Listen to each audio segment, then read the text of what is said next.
Saturday Night Comics, and we are live from our bedrooms, living rooms, whatever. And this is definitely a different bunch, well, other than me and Paul. So I'm excited to introduce some of our new people on. Well, Batmite's been here, so mainly Vogs. Oh, and That's Rob. And Rob. And Stags. Where? Nice. So Vogs, since you're a first timer, what's up? Who are you? Tell us a little bit about you and where we can find you. So I'm WVogs18. I've had my YouTube channel for many years. I just started doing content like almost a year ago.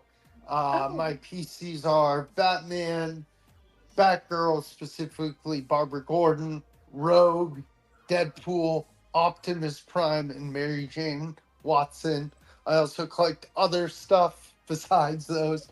I used to do sports cards, but mainly I'm strictly on comics now. I have my own content. I do shorts and mail days and other content, and I'm on a bunch of different live streams throughout the week wherever I'm invited. I'm on like Mad Spidey's, Trev. I'm on Mad Spidey's. I'm on Trev's. I'm on whoever's. I'm the one. I'm a mainstay. I know for sure is I'm on Paul's on Tuesday nights. That's where I first saw you. Was Paul's Tuesday nights, which anytime I have off, I try to watch the replay. Yeah, you guys always have a lot of fun. Mike, we're not talking to you right now. I'm happy Trev jumped in. I was like, bang! Come on, Trev. Come on. So we missed Mike and Joe this week, obviously. So sad they couldn't be here. SD as well, but they all have good reasons. Well, I don't know if Mike does, but they have no commitment. Is that what you're saying? I knew it. I knew you were going to jump in just for that. Los Doyers. No, I'm kidding. No, I don't understand at all. All right. Sorry. The Padres in front of them right now? Kid coming in. No. No? They retook the division? Looks like it. That's all right, though. Right, though. Yeah, you were right. You knew Mike was going to come in with that nonsense. So, Mike, he was saying that backstage. He was. Yeah. But other than sports, actually, we do have some good news. We'll go over some of the community stuff first, and then we'll jump in and see how everyone is and say hey to the chat. Usually, Joe, we always make Joe do this part. So, sucks that he's not here today, but that's all right. We are still in the middle of the BSCC Ages of Comics for the Black Sheep comic book community. We do have, obviously, all August Batman as well going on with Matt Wilburn. And then you got all the other, that one's really cool. I know Batman. You guys are going to burn out your Batman books between. You guys are all running like 80% Batman books during this Ages of Comics. Anything left? I'm like laughing my ass off. I have plenty of Batman books to go around for Ages of Comics and all Batman. Not that many. I have other books to also show, so that's why I started off with Swamp Thing #1 today. Yeah, Swamp Thing was really cool. I like that one. Yeah. So I'll show a few of my Bernies. I have a bunch of Bronze Age horror, so I might. Yeah, I brought some. Oh, that'll be exciting. Well, I brought some horror books because I found out certain people on the panel like horror books. Batmite, Coffee. I think Paul likes it. I'm pretty sure Rob does. I know Trev does. Paul's learning to love it. Although, Paul, you secretly always liked it. You love Spawn, and Spawn's pretty dark. So it's like, Now, I had a couple early horror books, DC horror, that ended up being in the Silver Age, like House of Mystery and The Witching Hour #1. They started off. So a lot of them started off. So they started off in the late '60s, so it was the end of the Silver era, and they took over the Bronze era. So it should be quite interesting, depending on how many times a day one can actually post through work. And then that's the thing. I've been posting like 3 times a day. I started posting 3 times a day, like 3 times to us and 3 times to all August Batman. Oh yeah, Batman. I don't know if you saw it, Heroes Con. I actually picked up one. It was a gift, but basically I picked it up. Even though Austin LeMay graciously bought it for me, I found it. He didn't let me pay. Austin's awesome. Let's just say that. It was third appearance of Batgirl. Nice. Now I just need number 2 and eventually, hopefully, number 1. You will find a number 1. I'm hoping. Yeah. Then you have to get the number 1 for all the Batgirls. Maybe. And Cassandra Cain is not that expensive. I'm Barbara. Stephanie Brown can be done, I'm strictly Barbara, unfortunately. Oh, I'm sorry, you're wrong. I mean, she is good. She is good. She's good. Like, Just because of that.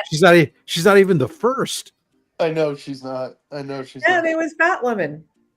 There's Batwoman and Batgirl. Mm-hmm.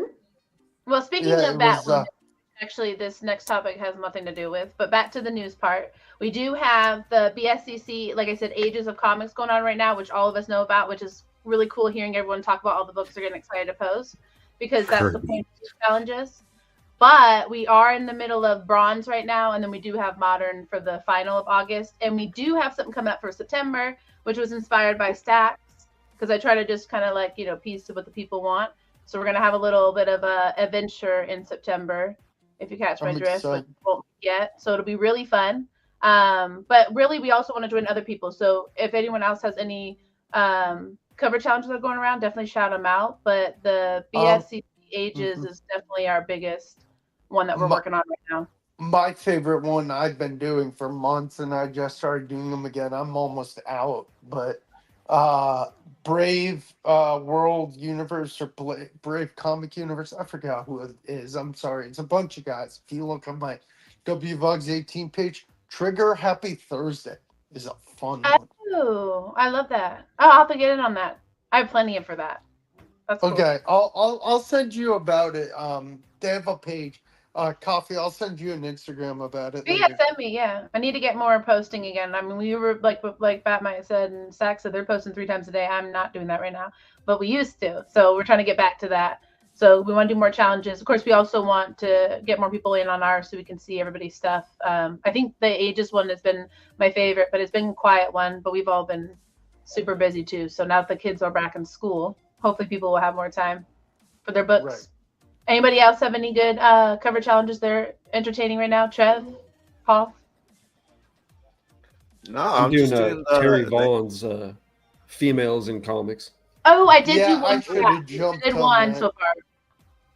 I want to do more of that one. That one's cool. So are you going to be doing it all month then? Yeah, I've been doing it all month. I don't like to post too much. So I usually just get 1 or 2 challenges. I like your posts. You always put like a lot of information in them too, which is cool because it's like opposite of me. He does. Mine's just boring. It just tags the people and then what the book is called, and I'm like, that's enough work for today. There's so many good challenges going on that it's so hard to get to all of them. And sometimes it seems like, well, I can do this one book and it'll fit like 3 of them. That's true, though, and that makes it easier to do. I do that every once in a while. I try not to, but I do that every once in a while because it's just easier to knock out more. Yep. Or just participate in some. Like for ours, you don't have to do it every day. We definitely don't expect it, but we do obviously welcome it. There you do. You have to do it 3 times a day, or you're not even trying. Well, but Stacks, I'm doing this thing where I'm being like nice right now. You know what I mean? So, all right. Being nice. Oh, you're trying to get people outside of the club to do some stuff. Got it. Exactly. Yeah. Sorry. And then I'll start, getting back to the whip. You know what I mean? Because I know we all love that. once we eventually let them in as a member, then it's you're not posting enough. I'm posting 3 times a day, boss. Not enough. Do it more. Stacks. I told you that Golden Age ended this day. How dare you post Golden Age a day afterwards? I know. Well, and it's funny because everyone was giving you so much shit about about Golden, and then now they're all doing that with Silver. So I thought they said like Silver shifted. In fairness, the dates aren't really of which is the hard date, not the hard date. Isn't really published anywhere. It's we say weeks. Who starts their week on a Saturday? Nobody.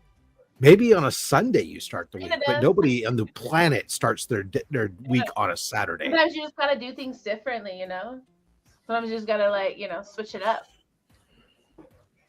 Sure. You know, we gotta stay young. Gotta stay on our toes. That's why we're the black sheep. Exactly. Boom. Black sheep. Hashtag black sheep behavior. That's probably one of my favorite for my naughty posts. But I've been trying to be good. I've been behaving. That way we don't get, you know, was it shadow banned or whatever they call it? Or yeah. Well, no, none of us make money. No one's paying me to do any content. I promise you. But I want to go to the shadow realm. Okay. Then follow me because I am definitely there. I'm a little dark sometimes. So. Right, and I love it. But yeah, so other than that, we don't have too much news going on. Like I said, September, we're not leaking yet, so we won't leak that. But we do obviously have all the normal hashtags we're always taking place in, like Monster Monday, you know, Terror Tuesday, all the horror stuff, and then the regular stuff. You know, Weapon X Wednesday or Wolverine Wednesday or Webhead. I know Webhead Wednesday is a big one right now, which is fun. It eternally has been. Yeah. Maybe. Webhead Wednesday, first appearance Friday, second appearance Saturday, Science Fiction Sunday. Throw up your set Saturday. Terror Classics Tuesday. Multiple Mondays. Lab Saturday. You know what we have like Big Five Thursdays and Show Your Titties on Tuesdays. And yes, Titty Tuesday is my favorite. I love that one. So, you know what's a good one? Comic book related, but us who collect like statues or figures. Figgy Friday is a fun one. I've been doing that. Yeah, I just started doing that, and so then I found, which is another good one. To little plug. Yeah, I was gonna say Fable. Was it one down collection? One collection down? Yeah, one collection down. And he usually, takes what everybody does and makes an an montage and posts it. I got put in one, and I was like, "What?" That was really cool. Fable's really, really sweet. Really nice. Yeah, very, very cool. And that's a fun one. I'm doing figs this year, so I just haven't gotten I have Batman, Batgirl Funko. I need to post next week, probably. I actually have a Batgirl as well. I do too. I have a few. Oh, she's playing baseball. Nice. Yeah. I also have Homer playing baseball. I'm not really a big baseball fan, but I got a lot of figs playing baseball, so that's cool. Nice. All right, let's say hey to the chat because it's been a minute since we've been on. Paul, if you want to pop them up, and then we'll say hey. Definitely. Which Trev's already on here. Hey, I know that guy. Thanks, Trev. Thanks for joining us again. I mean, we had a really good time with you last Saturday, and thank you for. It was nice seeing you last Saturday. Which you're nominated for something, no? Currently, for this YouTube thing. Yeah, the CBC Awards. No, I took myself out of that. I've been in there. I saw you there. Yeah, I saw you on there though. Yeah.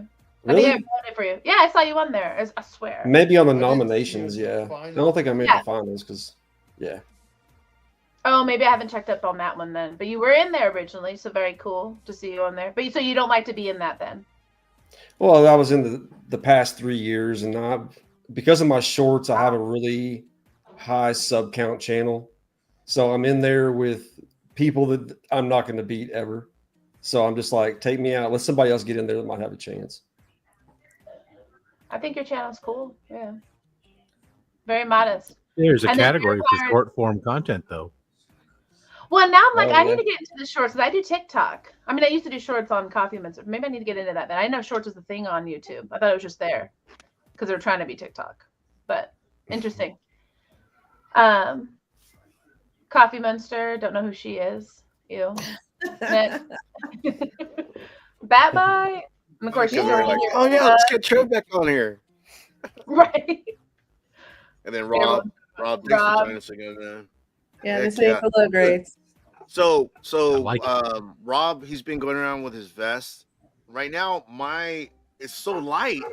I gotta dye this. So tomorrow I'm gonna get some RIT dye, and we're gonna dye. I want to get the color that Rob has his looks. That's what I'm shooting for. The faded black. I sent you the link to where I bought it. Well, I already bought one, but I'm just gonna dye the color. Mine's too light. $35. Oh, you want to go black? You could do a light one. Doesn't matter what color. Yeah. Yeah, I'm watching. Just because you'll be the only one. I have so many different colored vests. I have some that are bedazzled with jewels. I have some that have like leopard print. Paul ain't gonna do that. No. I have black ones. I would see Paul in a leopard print though. That right? would be. It's like little peekaboo leopard though, because I did it myself. So it's like little peekaboo. It's like little holes in the vest where like there's. Me, I am still looking for a black vest. So you're gonna do black then as well? Yeah, I'm gonna do black. I was gonna do white, but nah. I would dirty that thing as soon as I'd walk out the freaking house. That thing would be dirty. So no, I'm just gonna do a black vest. I saw a couple on Amazon. I'm going to swap meet tomorrow, so if I can find a vintage one, I'd be very happy. Oh shit! That's the problem. Is like I really wanted to get one of the like 80s Levi's style ones, but Levi's doesn't make denim vests anymore. Yeah, not at least not that style. You gotta hit the antique shop, or flea market, but more antique shops even then to get like the good ones. That'd be cool. There was one at the flea mart last month. They didn't have black. They had a couple white ones and regular jean jackets. But he goes, I had one, but I must have sold it or didn't bring it. So, maybe this week. Just to buy a new phone, start fresh. Yeah. So we'll see. Oh, we got sorry, Robert, Pops, Gramps. Hello, welcome. A lot of names there. The thing with Robert, he went for Pops like the whole time. He always called Pot, but he just had a granddaughter, so he put in their Gramps. So I want to say congratulations. Oh, that's cool. That's awesome. It's awesome to become a grandparent. All right, definitely. And then the one and the only Mike. Yeah. Our other host. Yes. Definitely rubbing it in. Go Dodgers. Where's JD for that? Okay, Mike, now you're just hogging the spotlight. Professional Paul Boner. Okay. Is that the OnlyFans link? No. Good evening, Pirates. Hello, JSS Brooklyn. You were also nominated. I saw you on there. It's really cool seeing everybody's names, though, because, there was a lot of people on there. I think K-pop was nominated for a couple for something. Rob was for Stash, and I voted for him. Yeah, because out of all the people, one, I didn't really recognize the other ones, and then two, it's all right. You'll see it again. You'll see it like next year. This is how it is. I have the best stash. I don't really even care. I don't care about that category. The comic book winning a mustache category in a comic book awards contest is the silliest thing in the world to me. Yeah, but it's a little when you put it that way. The award for all that to me is that every year this has been on, I have been in that category on the final ballot. Everybody else is a one-time. They show up and then they're gone. I am the perennial non-winner, but there every time. Ergo, epic across the board. I've won just by that aspect. So there. Yeah, I've heard that, and then Only Slabs is nominated too. And again, it doesn't matter. These awards are great for the smaller channels, and that's where they've retweaked everything. They're excellent for channels coming up, getting some recognition, getting eyeballs on these small channels. It's encouraging. It's very and it's a big boost for somebody who's struggling. When you're struggling with a channel that's only got maybe 150, 200 subscribers, and you've been grinding your content, trying to get, it's really getting nominated in some of these other awards. These are really great for that purpose, to give you a boost of self-esteem to stick with it. Yeah. When you go beyond that, it's entertainment.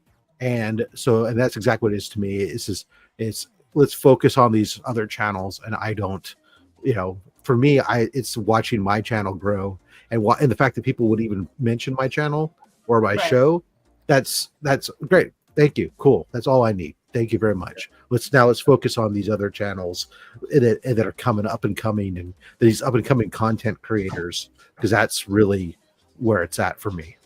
Yep. Well said. Definitely. Love that. Hello, Heroes for Hire Comic Club also was on there. Cool.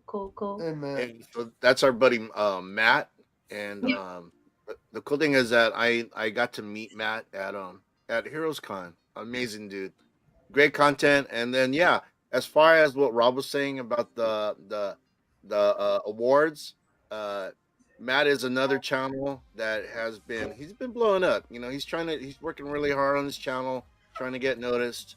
And like Rob said, you know, it's great for up and coming channels, like my channel.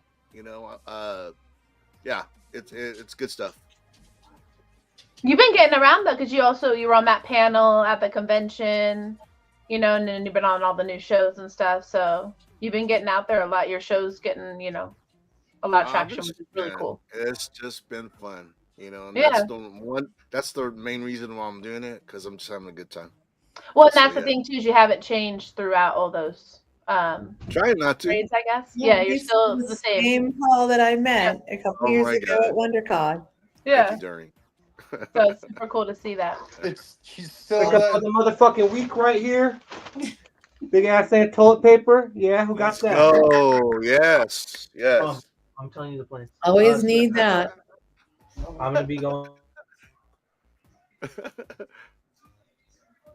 I bet you that was expensive paper. Yeah. No, Sam's Club. Oh, nice. Sam's Club for the win. You know what I mean? Literally, pro tip of the day, because there was a point in time where people were hoarding to pee. So pro tip, Sam's Club, you get it for dirt cheap and it lasts forever, unless you use a lot of toilet paper. But then that's just you, and you have issues, and you need to settle that on your own. I can't solve that. You need to go to your doctor. Yeah, you need to get help. You need to get help. You need to get checked. But yeah, so hey to everybody in chat, thanks so much for watching. We love to see it, especially when we get to see people come over or crossover, because I've watched a lot of you guys on Paul's channel, or we've seen Trev on his channel, or of course, obviously Stacks. So very cool. Before we get into pickups and stuff, anybody watching anything exciting or new? Yeah, I saw yesterday. I went to the movie theater and saw Shin Godzilla, and I loved it. Oh, really? I love subtitles. Give me more. I love to read when I'm watching shit. You know what I mean? Like you're being sarcastic. No, I'm serious. I really like subtitles. My wife was like, I'm a weirdo and I like subtitles too. Yeah. I go, yeah, it's in Japanese. So that's cool. It's more authentic. Really good movie. You know, the thing is, you really have to be kind of, you have to like Godzilla movies. You know, if you like Godzilla movies, you know, you'll really like this. If you're not really into Godzilla movies, you don't need to watch it. I think you're not missing much, because it's always, you know, Godzilla shows up, he's wrecking shit, and they're trying to figure out how to stop him. Godzilla movie. Yeah. And then there's a damsel in distress. Nothing new. So, that's cool though.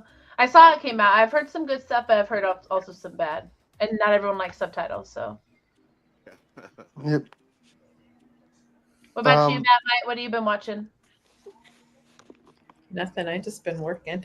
So my TV's been off. I've been saving electricity. My TV's been off. Actually, just catching up on reading, and then I started rereading a book I read over and over and over and over and over again. So it's, you know, I'm rereading Dune. Oh, nice. That's a good one. Yeah. And I love reading even more than watching. You know, us, we love the reading content. I know I have a shitty paperback that's been torn up somewhere in my room and I can't find it, and I don't want to pull out. I have a original 1960, I think it's 60 something, Chilton Press Dune, but it's a book club edition, but I don't want to read it. That's like a collectible. It just stays on the shelf. Right. So I've been reading it on my phone, but then my eyes get all crossy because it's too much screen time. So I got to find that. Find the book. Yeah, I like the physical. Grade paperback that I've had for like 20 years. That's awesome. And a lot healthier than watching, that's for sure. Yeah. What about you, Bob? You said you don't really watch either? No, I'm lazy as hell, as Paul and those guys can tell you, but I know how to have fun. The last thing I watched personally was Fantastic Four like 3 weeks ago, and that was good. It was fun. I think they absolutely nailed Galactus. Oh, Yeah. Good. Agreed. Yeah, that was a good one. I don't go to the theaters a lot, but I did go to the theaters to see that one. Yeah. But yeah, that's the last thing I watched besides a bunch of YouTube. Well, like what Paul said, he's like, watching TV is lazy. So, but yeah. What about you, Stacks? I've been watching mostly just at home on TV. I watched, got through those first 4 episodes of Wednesday. Yes. Did you like it? Oh yeah, absolutely. I feel like it's darker, which is brilliant. A couple more days, the next part comes out. So I'm really exactly. And then in between, because I know I'm just gonna fall asleep, and I haven't gotten into anything else. I've just been kind of put on Pluto, and like last night I put on like the Deep Space Nine station. It was going for a little bit. The other day I found Hogan's Heroes was on there, so I was watching. Watching Heroes forever. So I was watching Hogan's Heroes the other day, and they also have like the classic Addams Family channel too that I'll put on sometimes. So just like that's like I'm awake right now, but I know I'm not going to be in a short order. Let me just put something. Background noise to fall asleep. Pluto at the house too. That's exactly. Sit when you're over 50 and you got a lazy boy recliner and a TV. Dad will sleep. Nice. I hear you because that's usually what my TV is background noise if it's on. So and the only thing that I've been watching as far as like consistently, and usually I have to watch it on my computer, and that's been now I lost the name. Skinwalker Ranch. So I've been watching that on the History Channel. Okay. So that's been pretty interesting. I like those creepy, what is it, things. Yeah. And then what about you, Trev? I caught up on Wednesday. I'm really enjoying it. Watching a lot of preseason football.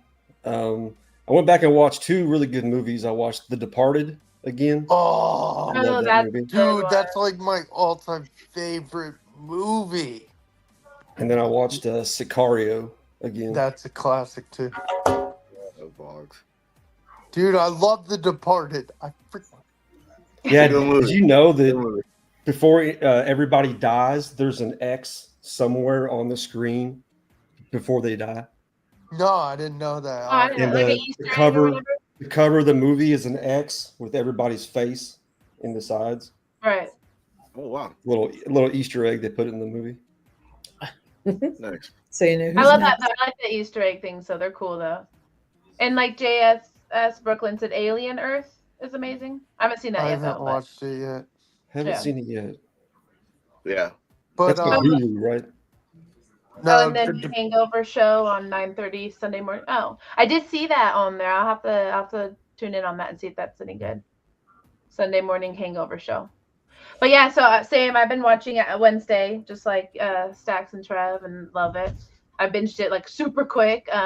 Didn't even realize I finished it. So I'm ready for part 2. I hate when they do that, but whatever. And then I'm actually rewatching Black Mirror, the last 2 seasons. So it's like each one's a horror, like learning lesson, whatever, that whole So it's really cool. But each one is like pretty mind-boggling. So I don't know, it's interesting. So that's what keeps me busy. And then reading. I've been reading a lot too, like you, Batmite, but no novels right now. I need to do that. But I've been reading a lot of other stuff, so I'll share some of those later too when we do pickups. But yeah. And if anyone else in the chat is watching anything, definitely name drop that. But let's get into it and show some books, because obviously that's what we're here for. So who wants to go first? Who's got a lot or less? Maybe we start with who has a little I bit. have a lot, but I can go. All right, hit it. Let's go, Vox. So I know people on this channel like horror, so I decided, hey, I'm gonna pull out some horror-ish covers.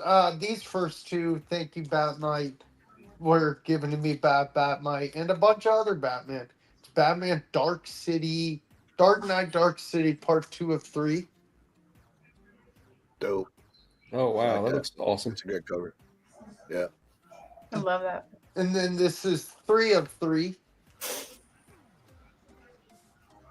Oh wow. Nice.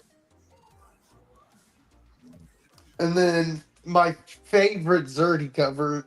Everyone knows I like Batgirl, Barbara Gordon Batgirl. I don't have anything wrong with the other ones. Just always been a Barbara Gordon fan. DC versus Vampires. Ooh, that's Durs's favorite cover right there. Zerdy. It's It's up a there nice for me. one, yeah. Like a 2020. Okay. And then I went to my LCS a few months ago, and they had this sale.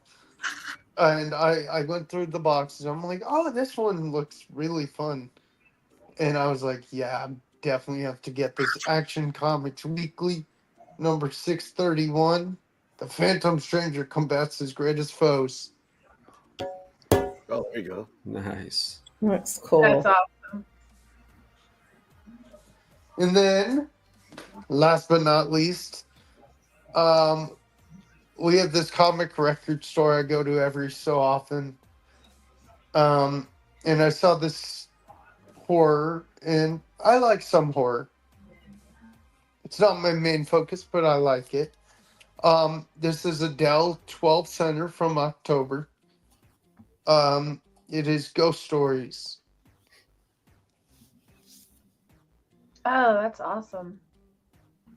I have a couple of those. Those are cool.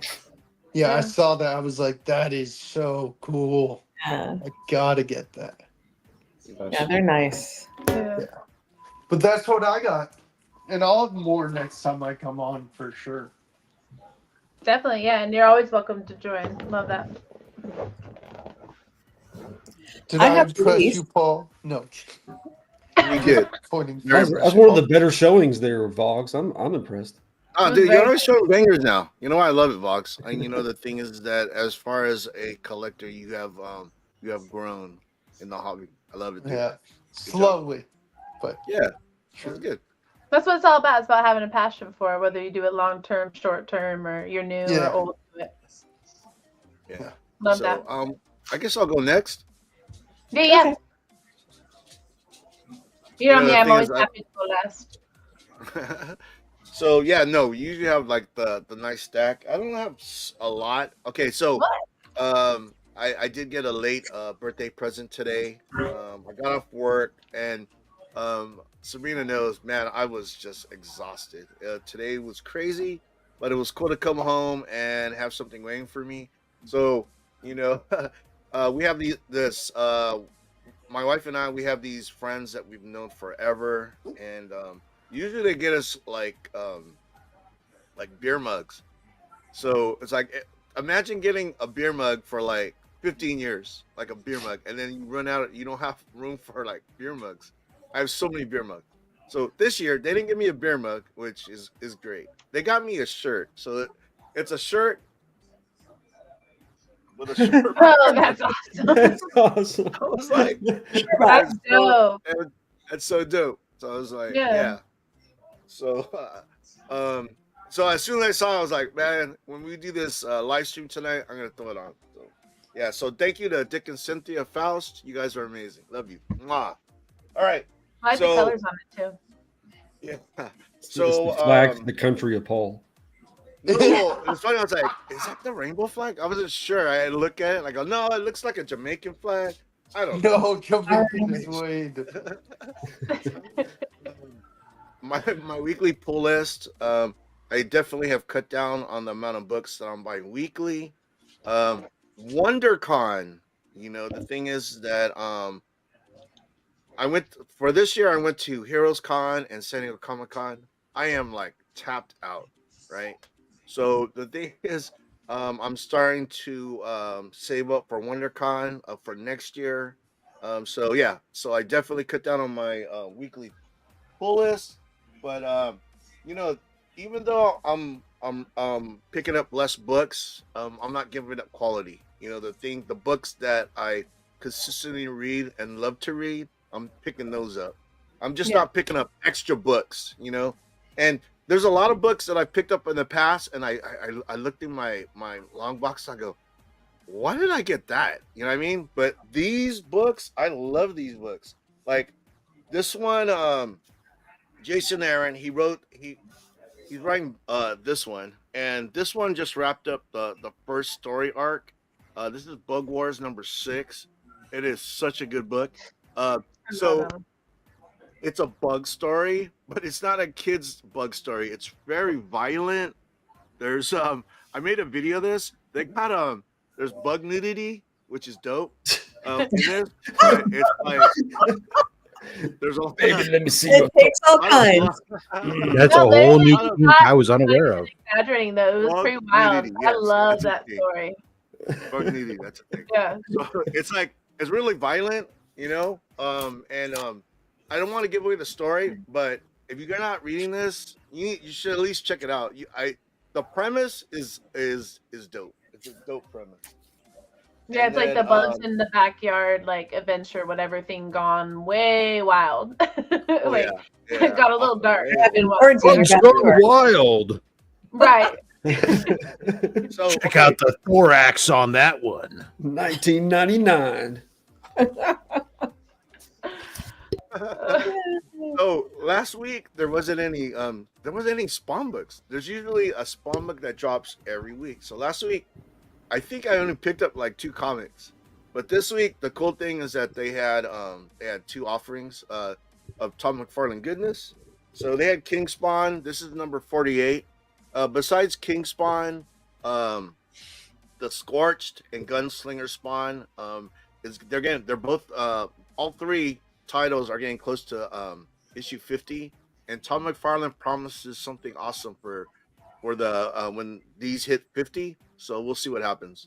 But King Spawn, been loving that. Did you finish your run on the original Spawn? I'm missing like 40-ish books. 40. Yeah, so I'm getting close. The thing is, I picked up pretty much the big books, the high price books. I have all of those. I'm just trying to get the stragglers, but the stragglers are like $30-$40. So you buy like 10 books. I mean, a few $100. Yeah. So, but I should be done by the time I get to WonderCon. Hopefully, I can finish the run and jump onto something else. But this is the continuation. This is the main title, Spawn 367. And the thing with Spawn, the Spawn titles, the $3.99, right? They've been they were $2.99 for a while. They just went up $1, but $3.99. And the thing with Todd McFarlane, he always gets the best cover artist, the best interior artist. I think right now it's Mark Brooks that is drawing this, and Mark Brooks, he kills it. And then he is. And then Transformers, Daniel Warren Johnson. I met Daniel Warren Johnson before Comic-Con. Totally dope dude. He's doing Transformers right now. It was issue 23. It's more than me. Great story. It's getting on the big battle. Yeah, it's really good. And what I love about they're doing Skybound, they're doing Transformers, they're doing G.I. Joe. It's very adult. It's not the kids. It's not the kid cartoons that you remember when you were a kid. Yeah, it's very adult. When guys get killed, their asses stay dead. And so your little childhood grew up with you. Yes, and that's what I love. I appreciate that. And then the last book I'm going to show, it's a DC title. I'm really enjoying this one. So the person that's writing this, he's currently writing the Incredible Hulk. The Incredible Hulk. And what I love about it is that when he's writing the Hulk, he has that little it has like a horror aspect to it, and I love it. You know what I mean? It's like Hulk's a monster, so he's writing a monster book, and I love it. And now he's writing Batman and Robin, and I've been loving this story. It's really good. I mean, out of all the Batman titles currently, I think this is the best one right here. And so love this. Bella Kenneth Johnson's dope. And then there is. I had a friend. I lied. It's not the last thing. So I had a friend that I worked with this guy for a long time, and he actually moved out to Florida to be near his grandkids. So he dropped off these books to me when I was at work, and just kind of like kind of a going away thing. So there's 4 books. This one's the first book. He gave me this. Nice. Volume 1. Yeah. Those are nice. Yeah. This was awesome. unexpected. I didn't know he was gonna drop these off, but I'm glad he did. Definitely gonna miss him. I worked with him for like 10 years. So, and then he also gave me this archive edition. Sergeant Rock. Cool. Yeah.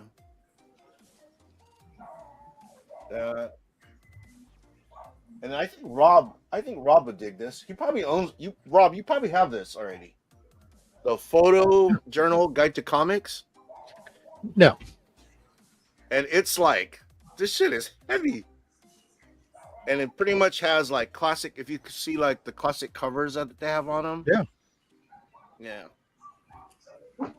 There's that. And then they didn't just come out with one book, they came out with a second edition. So here's the second edition. Oh, nice. Yeah. And from this, it's the photographer. He actually took pictures, of like. Dang. The photographer actually took pictures of the actual comic. So if you look in this book, all these pictures of comics are pictures that he took. So the guy's name is Ernst. Well, it's 2 people, Ernst and Marv Gerber. Yeah. The Gerber babies. Just kidding. Gerber baby. Baby food. All right, I'll go. All right. Shows what you got. So, Right. I am not picking up really any moderns except for Umbrella Academy Plan B, Batman Hush, but that's been delayed, and I have a slab which I will rename, will stay unnamed until I finish paying it off and get it. And so it is I don't want to say an oldie, but and it wasn't that expensive. Somebody that gave me a really good timeline, and I'm just taking advantage of it. Someone's mic going crazy. But I do little weird things like pick up 2nd, 3rd, 4th printings of things that are out there. So I picked up a modern comic that's an homage. So this is Teen Titan Volume 5. Wow. Does anybody know who the cover is homaging? And I'll give you a hint that it is a Bronze horror comic. Bronze Age horror. No, I don't know. Oh. Homaging House of Mystery 191. Oh, that's cool. Oh, wow. Never would have done that. That's pretty dang close. Yeah. Yeah. That's like And point. this is a Neil Adams cover. And I think Neil did this one also. Oh, wow. Oh, that's awesome. That is awesome. I picked that up from Silver Age Comics on IG. It was a couple bucks. Wouldn't do that. I think I paid more than shipping on that. How did you know that was a homage cover? Did you like see that and go like, I wait a have minute? that. Oh, so you had it. Yeah, I have 191. Okay. Okay. So then when you saw it, you go, oh, I've seen that before. Oh, wow. That's awesome. And it's part of Teen Titans. It was a cover B that I don't have. So there's cover Bs out there. Like in my new 52 run, if there is a second printing or a sketch printing, or they had the comic packs that you can get like at the store, like at Walmart or something. So they had combo packs, which are sometimes different than the original cover. So I look for those every once in a while, to see what's out there and what you can get. I'm not going to pay a huge dollar. I will spend bigger money to pay for more Silver Age and finish Silver Age runs. But if I can get something for really good price, then yeah, I don't mind picking those up. And the way the Bronze Age horror is going, I guess, because pre-code horror, nobody can. It's hard to touch. It's getting way expensive. So there's a lot of people that have been hitting up the Bronze Age horror and making that market go up. And I'm like going, that book is not worth. I went to WonderCon, was looking at books, and this guy had a ton of books well overpriced for the grades they were. And I'm like going, no. And I go, you go 2 doors down or 2 vendors down and you find the exact same books in better condition at cheaper prices. And you're like going, okay, Isn't it amazing? Huh? Isn't it amazing how many $5 books are being sold for $30 right now? I saw one at Near Mint for $85, and I said, for fucking what? It's not, it's not a Bernie cover. It's not a Cardi cover. It's not anything special. It's mid to lower grade for $85. Yeah. I don't think so. And that's usually what I'm looking at, because I'm just filling runs and want readers on them. I'll pick up I want something that's in around a 5 to a 6.0 and mid-grade condition, and I usually expect to pick it up for around $10 a book, let's be honest. But the numbers of them I see that shops and places, booths want $30 to $50 for them. I'm like, there's just too many people. Yeah, too many people putting their fingers into my pot, so please stay out of it. Been there for a while, but might get out of my pot. But it just makes the hunt that a little bit more challenging, but that much more fun too, because once you get to find something that is at a decent price that is a great cover that you want. I've since you mentioned, Rob, about sci-fi covers, because you had all those delicious Golden Age sci-fi books about doing a month of sci-fi stuff. And so I've been looking at some of the early House of Mystery and House of Secrets. And you'd be smart to stock up on sci-fi, if you know what I mean. I have some sci-fi covers. You do have a challenge coming up. Those aren't cheap either, but you go back and you look at those covers and you're just like, oh my God, they're just so delicious. They're just, there's a lot that are out there that are really inexpensive. If you want, a lot of the Dell had some really good painted pictures and stuff. And so from like the silver and bronze, like stuff like Space Family Robinson. Yeah, they're super affordable, and the covers are great. And then there's Solar, and there's a whole bunch of different. I like Solar. I have been. I found those like at the swap meet. Mm-hmm. You can find that certain vendors will have a lot of Dell and different other books, and they're fun to go through. That I was just looking at some of the House of Mystery books that were early and the sci-fi covers there, and they're hysterical, but I like them. Yeah, I have to look for some early sci-fi eventually. I love sci-fi.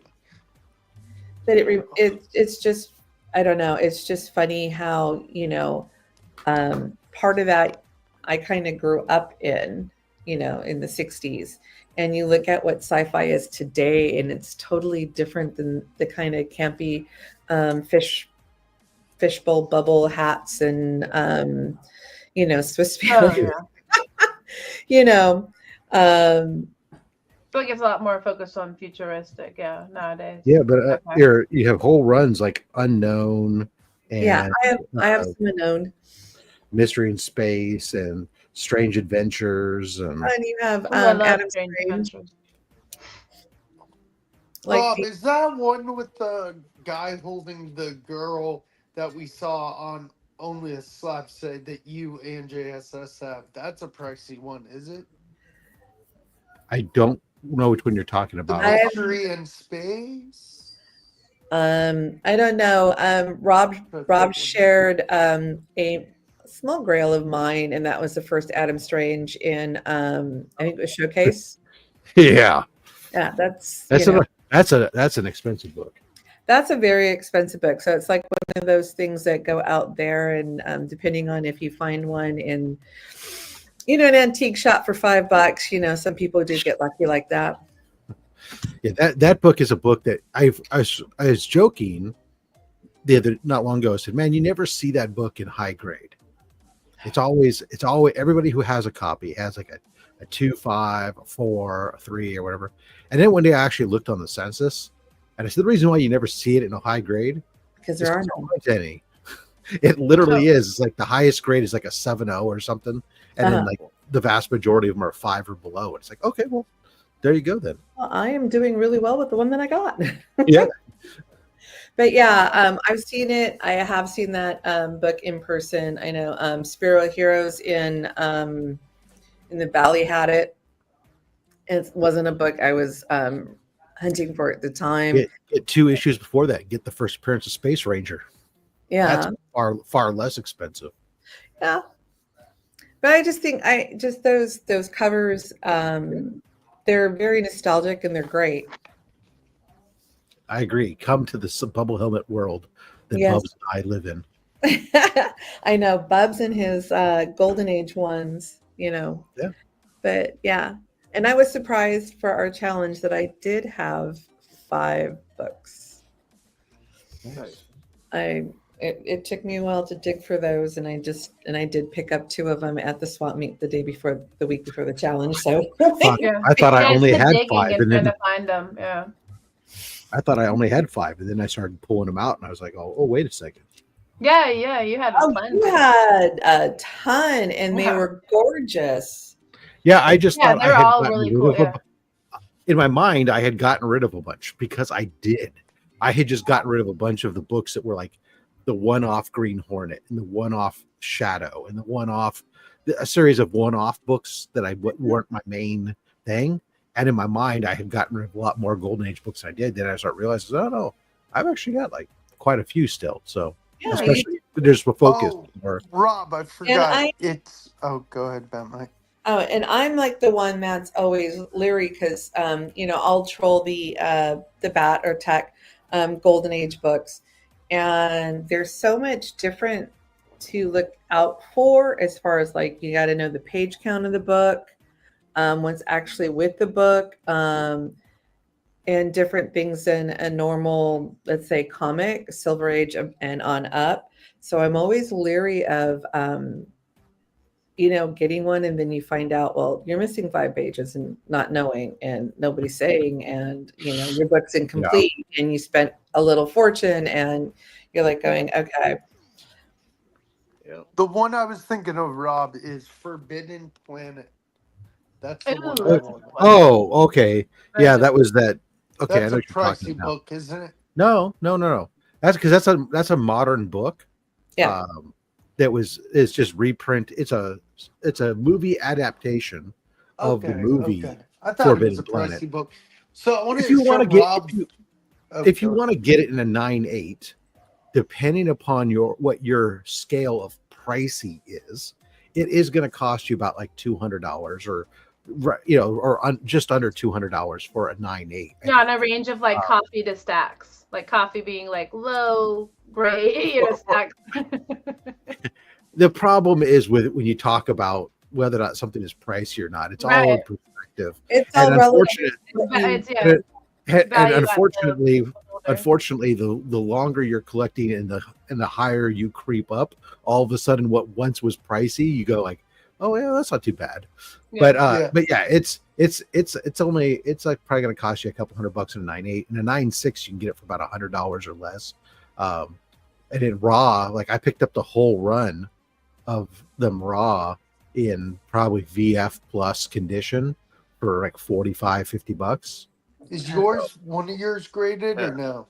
Yeah, I have a copy of number 1 that's graded in 9.8, and then I have the entire 1 through 4 issues raw as well. Nice. And also, like the further you go back with certain runs of books, it is, to me, easier to find it if it's already slabbed for you And I don't care if it's a 2.5, 3.5. Let's say the farther I go back with Detective or Batman comics or Green Lantern comics, because you're looking at raw books, and I like most of my collection raw, but you're looking at raw books and you're trying to see the scans, and you're trying to see where all the water staining, if there's any molding, is there any staple rusting, where is it brittle on the edges, are they going to be breaking, is it intact? If they open it up and show you the staples in the middle, are the pages, all there?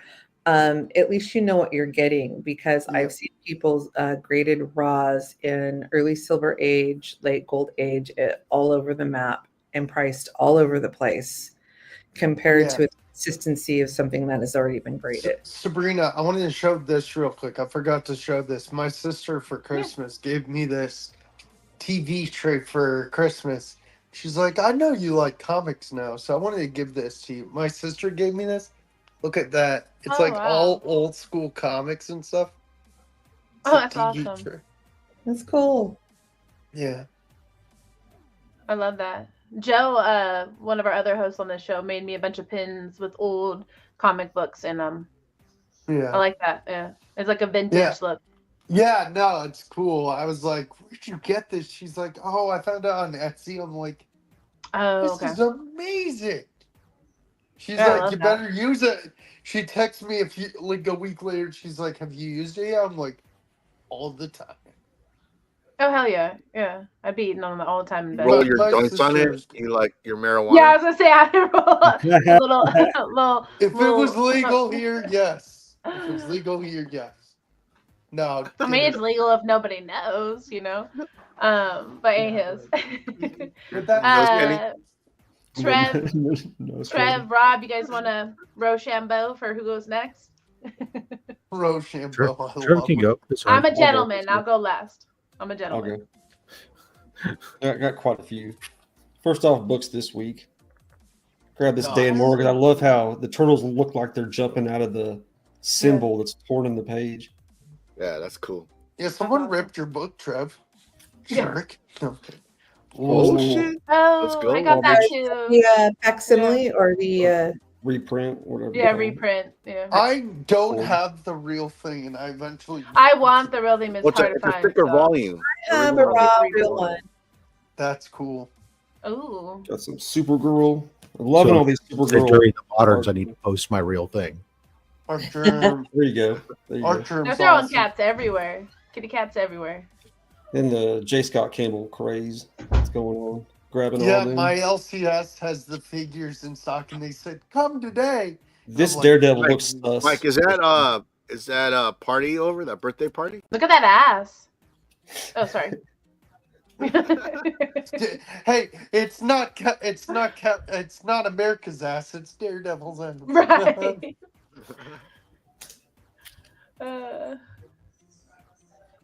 God. The ones coming out this week are going to be good too. Yeah, I think that's I like the best that one. Yeah, that's my favorite one. Magic. Excuse me, Paul. Rogue was this was pretty good too.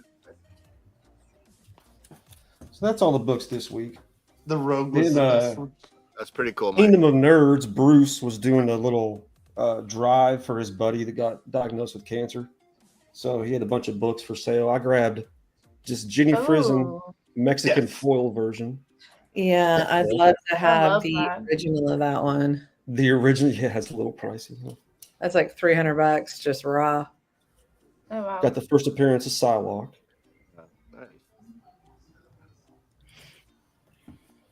Love this series. I didn't have the 1 in 25 though. High Republic Volume 1. Oh, dang. So when that's sci-fi, next month we do sci-fi. Yeah, I'm breaking out all my Star Wars books. Yeah, I have a bunch of. Nobody knows we're doing sci-fi next month. I got the extra one of these because I didn't have Good job, Paul. Anyways. Wow, good job. Then we have some books that were back ordered that I didn't get initially. Yeah. This is and Mike Mike's one of them, and Mike already knows. I know Mike's one of them. I like that one. I'm loving Homare, Homare. Is that the artist? Ridden? Had to grab this Jenny Sparks. Oh, Jenny Sparks. Sorry. And he just drew this Supergirl also. Oh my gosh. Oh wow. Let's go. Probably my favorite new artist this year. Yeah, no. My And favorite then this finally new came in. They artist- came in damaged initially, but Jenny Frison. Nice. My favorite new artist is Yvonne Ooh, I Televere. love that. Televere's killed it too. Nice. And then a guy, I forget what his name was on Instagram, was just selling these sealed wizards for $5 each. So I grabbed every Jim Lee one. Nice. Oh, I love those yeah. ones. Man, I Jim Lee drawing Batman and Frank Look Whiteley. at this guy. Wait, are, Frank these Whiteley's are these the Superman. wizards that come with cards? Look at that. Look at that. Yes, guy. actually. They these came are with all cards. Oh, I'm addicted to those. Oh, you got some Full Metal Alchemist in the back Damn you, there. Mike. Yeah, I like when you get the big or the prints and stuff. Yeah, they started getting pretty Mhm. creative. Then we got Jim Lee and Michael Turner. Michael Jim Turner, Lee, rest in Michael peace. Turner. Hi guys. Oh no, it's here. Oh my God. So Wildcats. Oh, Love it. see, yeah, those ones are my favorite. I like to open them. I know it's terrible, but I open them. Wetworks. There's like 3 or 4 cards in this Oh, one. that Trevor, one's you gonna awesome. show the slab from last week? Huh? The slab. I'm not gonna What say slab? what it is. Oh, those I'm are not gonna say awesome. who it is. What? Never mind. I think we Talking saw about? the slab last time he got The on. Afro. Yeah, we. Slab. It wasn't a slab. You talking about the one I showed today? No, the slab you get. Oh, that was last week. My Yeah, I bad. showed the slab last week, dude. Yeah, I was the same. my bad. Yeah. Because I watch our show. What's up, pool party boy? Hold on, Look at Mike. you all decked out. Phone time. Did you say it's not phone time yet? Are you on phone time early? Let me just sit down real quick. We dead. Look at this guy. And Trev, if you're still showing, we'll go Rub back it to in. you Rub after. it in. What's up? No, I'm good. What's up, guys? that's I it. didn't mean to interrupt your show. I just heard you guys Our talking show. about me, so I Your thought show I'd jump in real too. quick. I didn't mean to interrupt Trev. Hey, you're making us all look bad with all those books you're getting, dude. Come on. Save some good books. Yeah. Yeah. Hey, What's your pickup this I'm week? telling you, you guys are killing it, dude. I just wanted to come on to say that I'm leaving the show because you guys got it, and Whatever. Didn't I already throw a tantrum last week? I'm You're not moving on to supposed throw a bigger and better tantrum till things. next week. The bangers are going to start in a second I'm here, a- Mike. I'm moving on to bigger and better things right here. Oh no. Okay, it's early still. Early Look, still. Paul, I'm starting with you. Hey, Oh, guys, speaking again. of, actually, Mike, while you're Tomorrow. here, I didn't want to do this in front of everybody, but you need to put JD back on here and unban him, sir. I don't know JD's how still I banned. did that, but you know what? You know what? I'm glad I did it.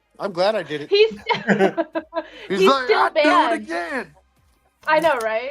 You gotta unban him, sir. I'll teach you I don't guys. know how I did that. I just clicked the timeout thing, and I don't know how to do I it. thought you already fixed it. I didn't know. And then yesterday we're on low grades and you mentioned that he's still banned. And I'm like, what? I will help you after. That's I will help you after this. Okay, thank you, staff. He went back after the yeah. stream Have and renamed it. Have big time Rob and professional Paul help you because they know how to do all that stuff. Oh my God! Stop. No, you're the one with the. I just know how to. You got it. You just know how to kick people out. I just know how But to. you don't know how to bring them back. Yeah, I just know how to kick. Thank you, Doreen. I just know how to kick people out. That's it. Oh no! Oh Lord. Hey, look, sneak peek. We're watching Superman again. For We the have a small third, fourth audience time. as it is. Let's not ban our audience, okay? Going forward. Thank you. Hey guys, spoiler alert! Look at that. All right, well, you No, guys don't show us enjoy that. the rest of the show. I'm gonna get out of here and Why don't you enjoy Um, the rest of the show? go. Yeah. You sit there and And you watch. try and to think say you're about gonna what run, you did. you're gonna sit run right away here. and you're not gonna watch. No. You sit in the corner. I'm you gonna watch run it. back to the Yeah, chat you where I sit there belong, in the and I'm corner and gonna think harass about what you you guys. did. And figure I'm out how gonna to sit here, unban next JD. to- Thank you. Stop. I'm gonna Does sit that right say here Padres? and Does that say enjoy the rest Padres? of the. No, it says losers. It says it says first place in the West. He probably didn't even know. Just for today. Hey, we still got a lot more baseball, man. You guys play the Angels but again? You guys need to play the Angels all the time. I just took myself off camera. You guys know how much I love sports, but stop talking about sports and let Trev keep showing his books. Man. Yeah.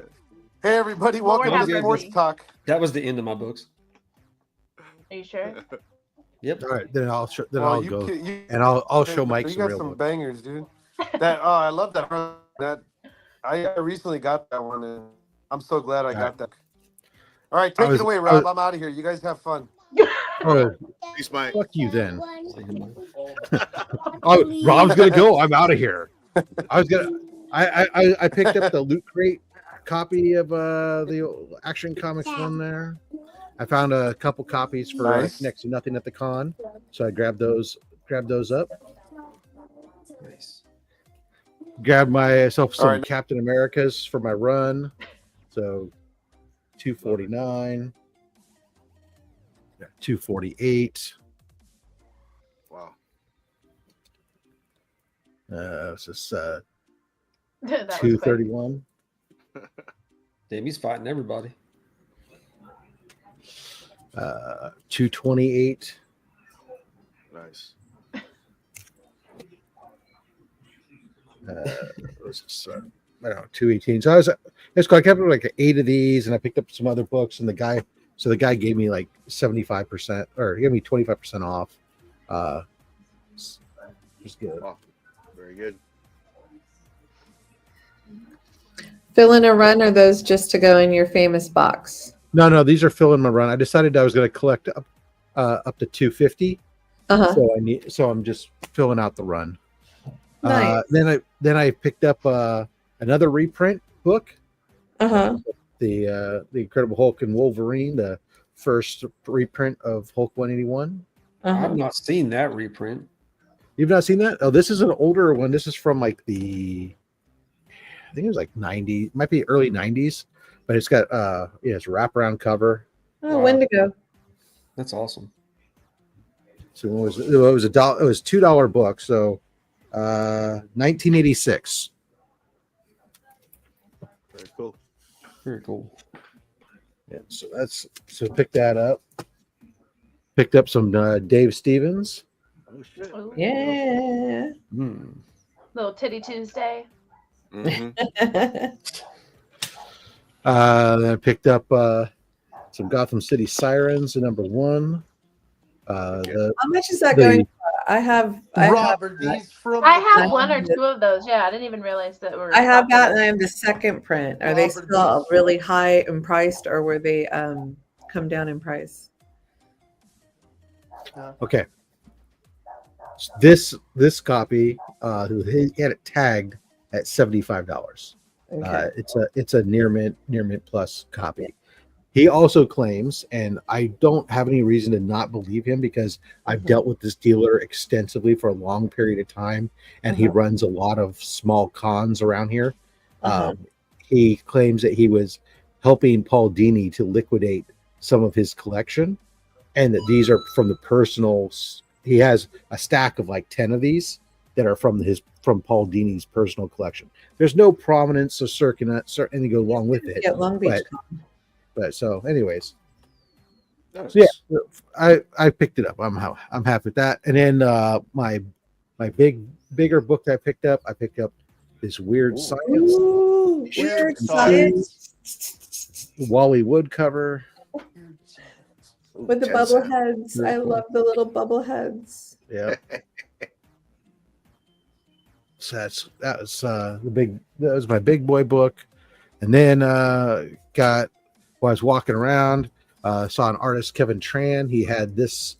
He was just in the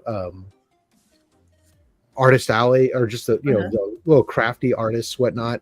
He had this out on his pre-done rack for $40. So wow, I will take that for $40. Right. That's dope. Then I had Kevin Nolan. Alan had him. Black Cat. Did a Wildcat. Wildcat. As I've been working on my JSA members. Looks kind of like Frank Miller in a way.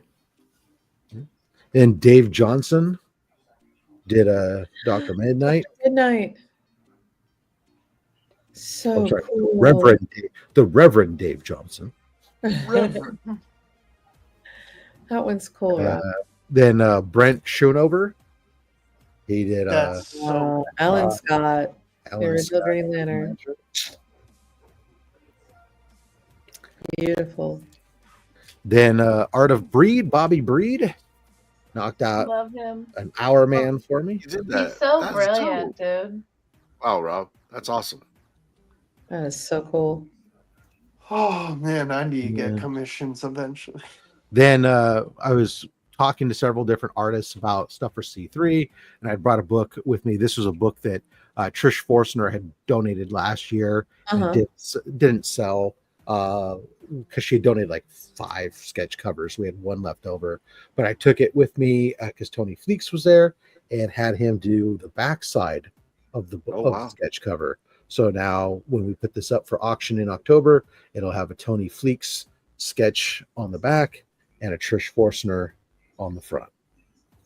Trish is so cool. She's so Smart. nice. Smart, Rob. Smart. Did you guys hear the story of Roscoe was at his hotel room or her hotel just doodling or whatever, and he was actually sitting and drawing with Trish like at like 1 or 2 in the morning.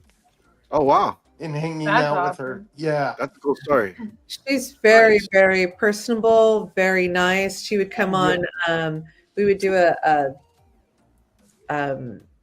cover show. I forget what it was for the books coming up, and she would always be either in the chat or on the panel. So it was really cool. That she's just really sweet. Nice. Good, Paul.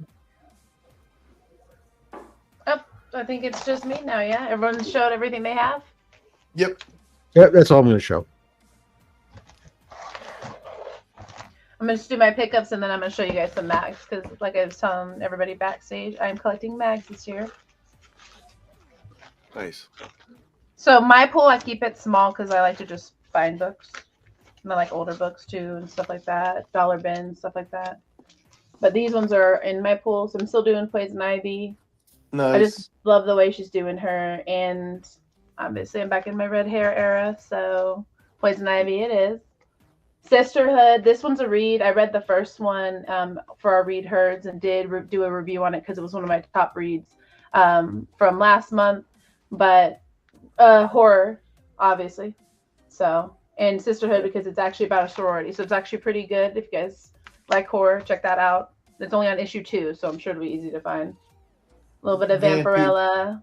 She's my girl. I've always collected her. I like, obviously, you know, more risque comics. So she was one of the characters that first started. I need to send you a picture of my Vampirellas. I forgot to bring them. I have so many. And then I even have a box. It's beautiful. But yeah, so. Hello Darkness. Still this year's favorite read, I have to say, though, just because it's brilliant. If you haven't read it. Do you have any of the Jenny Frison covers? Like, I'm a Jenny Frison fan, but I don't collect the Hello Darkness covers, but they're so cool. I do. I actually have a couple because I was doing the regular because this is for a read more for me. But I did pick up a couple of them because it was just so hard to pass up. I do collect Frison. It's just a lot of people are posting it, so I don't post it as much. But I do have a few in my Frison collection. But this one is just from the regular copy, and I have it in my pool for read. But it's 5 stories in each one, and they're all horror. But it's like, I don't know, it's like ghost stories like on steroids. It's just way more hyped up. So it's actually pretty great. Awesome. I hate Fairyland. I still grab this. I love Scotty Young.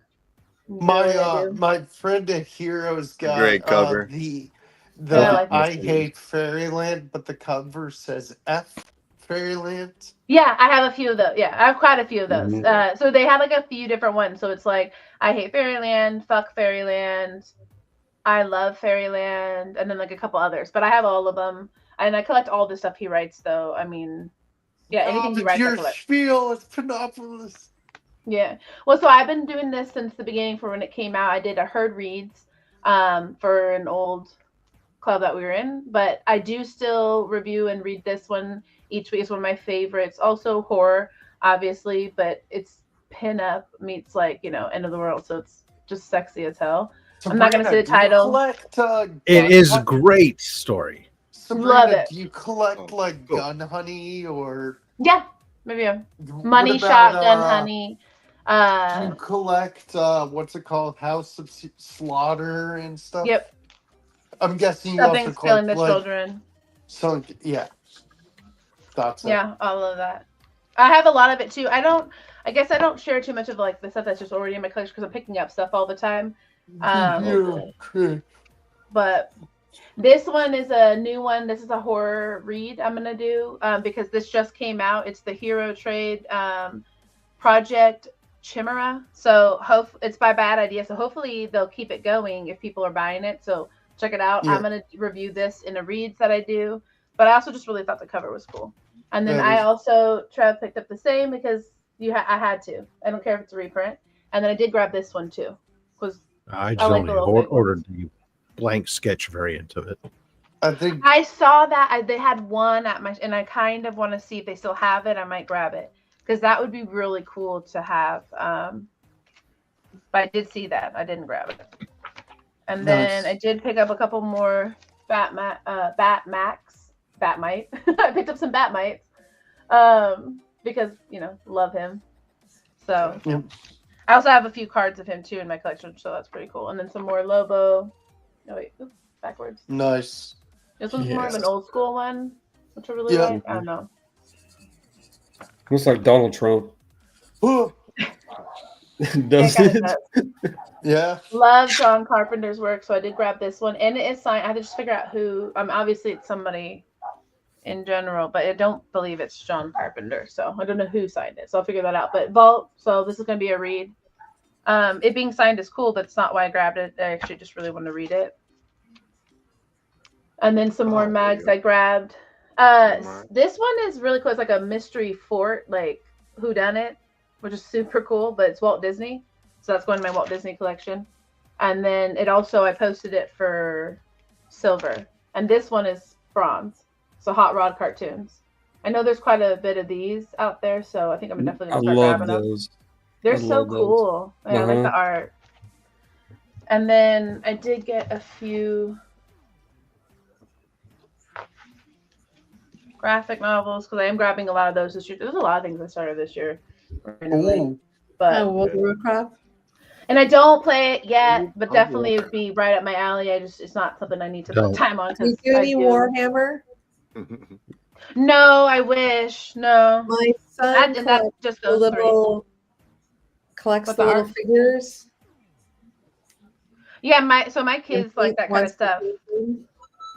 So it's cool to get. This is still wrapped, so I don't know if I'm gonna end up reading it, but I have the whole run of this, so to get the trade is really cool. Those are some great covers in that run too. I love Piggies.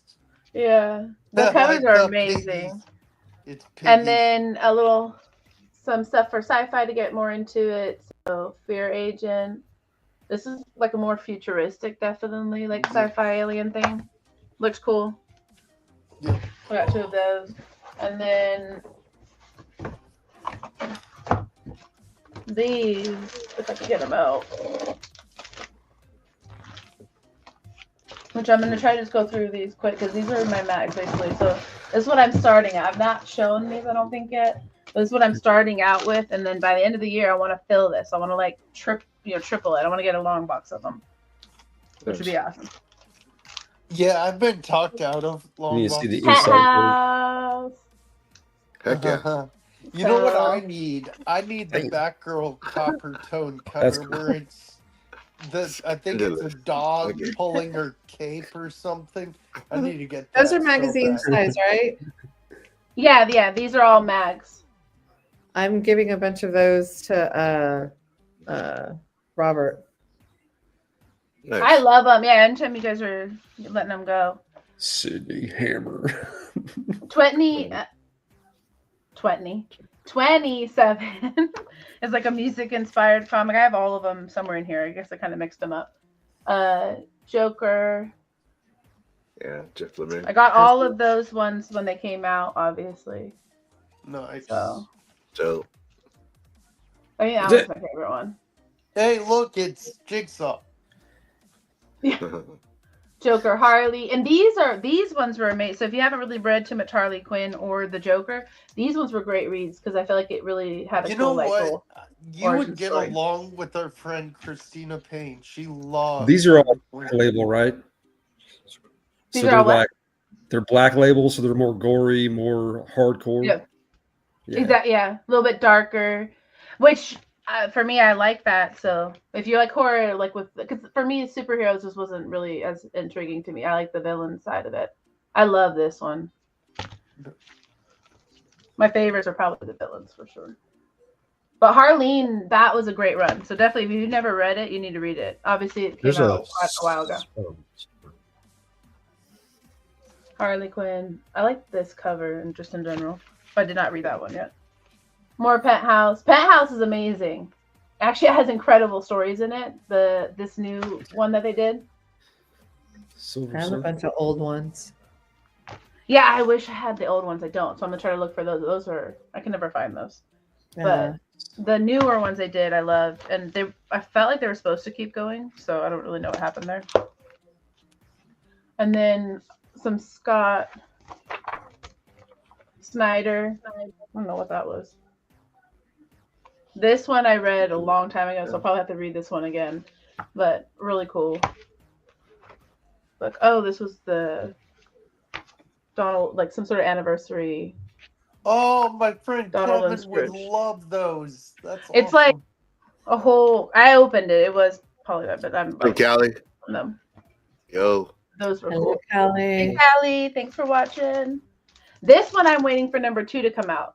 It's like Diamond did the whole shift, and my shop cannot get it together. I still love my shop though, but I want the second one so bad. But I chose this one. I wanted all of them, but I chose just this cover. It was hard to pick which one because they were all amazing. That is a great read. I did do a review on it. National Lampoon. Love that kind of shit. Some more criminal. I have to look. This comic and Zombie. record store near me has like mags, so I have to look for those. I love them. Some of They have like the coolest stories hidden in them. white bullets. Little Mad. These are awesome. Whenever I find those, I'll try to get them. A little bit more Harley. I love her. Obviously. Hey, Callie, what up? I feel like I showed this one already. Yeah, you I do. usually, So- I usually don't show the dupes, but my bad. More 20. So this is the rest of that 27 one, which is like a music inspired one. He's like it's like a music but horror read. And then of course some more Penthouse, which is my favorite. I love that one. And those are my mags. So hopefully I can get like triple that amount by the end of the year because I love mags, but there's not a lot of shops that have them around here for a good price. So I usually just try to pick up a few here and there so I don't spend too much. Very cool.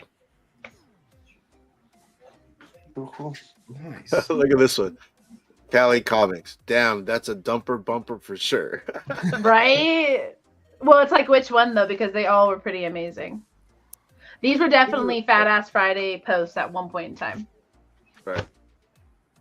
Which is like one of my favorites to post. Dumper bumper. A dumper bumper. I know that's gonna have to be a new one. We're gonna have to make a hashtag dumper bumper. I don't know.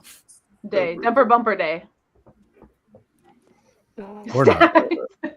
Or not. Hey, I've been doing a lot of like, clean, E-rated for everybody, social media stuff, with the club and stuff, like the golden ages, or golden ages, the ages of comics, that's pretty like vanilla. Right? Sure. Yeah. Whatever. And it showed how you mailed it in. No, I'm just kidding. Yeah, I You know. put in a lot. No, I'm kidding because I know you put a lot of work into the graphics and everything else. So Yeah, all of a sudden I'm a graphic designer. Like, what the hell? Well, so funny when you showed those Penthouse, we went up 3 viewers. So sex does sell, guys.